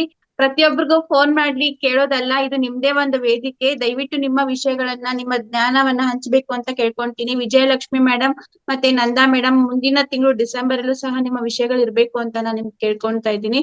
ಆಮೇಲೆ ನಮ್ ಲಕ್ಷ್ಮೀ ದೇವಿ ಪಂಡಿತ್ರು ಇದಾರೆ, ನರ್ಸ್ ಅವ್ರು, ಆಕ್ಚುಲಿ ಪ್ರೊಫೆಷನಲಿ ಅವರು ಸಹ ವಿಷಯವನ್ನ ಕೊಡ್ಬೇಕು ಅಂತ ಕೇಳ್ಕೊಂತೀನಿ. ಎಲ್ಲಾ ಮಾಸ್ಟರ್ಸ್, ಯಾಕಂದ್ರೆ ಇಲ್ಲಿ ತುಂಬಾ ಜನ ಇದ್ದೀರಾ, ಎಲ್ಲಾ ಮಾಸ್ಟರ್ಸ್ ನಿಮ್ ಸಬ್ಜೆಕ್ಟ್ ಗಳು ಏನೇನ್ ಕೊಡ್ಬೇಕು ಅಂತ ಅನ್ಕೊಂಡಿದಿರಲ್ಲ, ಖಂಡಿತ ಅಶ್ವಿನಿ ಮೇಡಮ್ಗೆ ಅಥವಾ ನನಗೆ ವಾಟ್ಸ್ಆಪ್ ಮಾಡಿ ನಾವು ಗುರುಜಿ ಕಳಿಸ್ಬೇಕು. ಇವತ್ತು ಅಥವಾ ನಾಳೆ 2 ದಿವಸ ಚಾನ್ಸಸ್ ಇರುತ್ತೆ, ಯಾಕಂದ್ರೆ ಅವರು ಟೈಮ್ ಟೇಬಲ್ ರೆಡಿ ಮಾಡ್ಬೇಕು. ಅದಕ್ಕೋಸ್ಕರ ನಿಮ್ಮ ವಿಷಯವನ್ನು ಯಾವ್ಯಾವ ಕೊಡ್ಬೇಕೋ ಅದನ್ನ ದಯವಿಟ್ಟು ಇವತ್ತು ಮತ್ತೆ ನಾಳೆ ಒಳಗಡೆ ಕಳಿಸ್ಬೇಕು ಅಂತ ಕೇಳ್ಕೊಂತೀನಿ. Okay, thank you Guruji. Okay masters, ಈಗ ನಾವು ಕಾರ್ಯಕ್ರಮವನ್ನ ಸಂಪನ್ನಗೊಳಿಸ್ತಾ ಇದೀವಿ. ಇಷ್ಟೊತ್ತು ಅದ್ಭುತವಾಗಿರುವಂತ ಜ್ಞಾನ, ಧ್ಯಾನ ಎಲ್ಲ ಆಯ್ತು. ನಮ್ಮ ನಾಗರಾಜ್ ಗುರುಜಿ ಪ್ರಾರಂಭ ಮಾಡಿದ ಒಂದು ಯೋಗ ಎಲ್ಲಾನು ಅದ್ಭುತವಾಗಿ ಆಯ್ತು. ಇವತ್ತಿನ ಕ್ಲಾಸ್ ನಲ್ಲಿ ಭಾಗವಹಿಸಿದಂತಹ ಎಲ್ಲ ಮಾಸ್ಟರ್ಸ್ಗೂ ಹಾಗೆ ನಮ್ಗೆ ಜ್ಞಾನ, ಧ್ಯಾನ, ಯೋಗವನ್ನ ಹೇಳ್ಕೊಟ್ಟಂತಹ ಎಲ್ಲಾ ಗುರುಗಳಿಗೂ ನಾನು ಹೃದಯಪೂರ್ವಕವಾದ ಧನ್ಯವಾದಗಳನ್ನ ತಿಳಿಸ್ತೀನಿ. Thank you, thank you, thank you, thank you Guruji. Thank you. Thank you. ಎಲ್ಲರಿಗೂ ಧನ್ಯವಾದಗಳು. ನಮಸ್ತೆ. Thank you.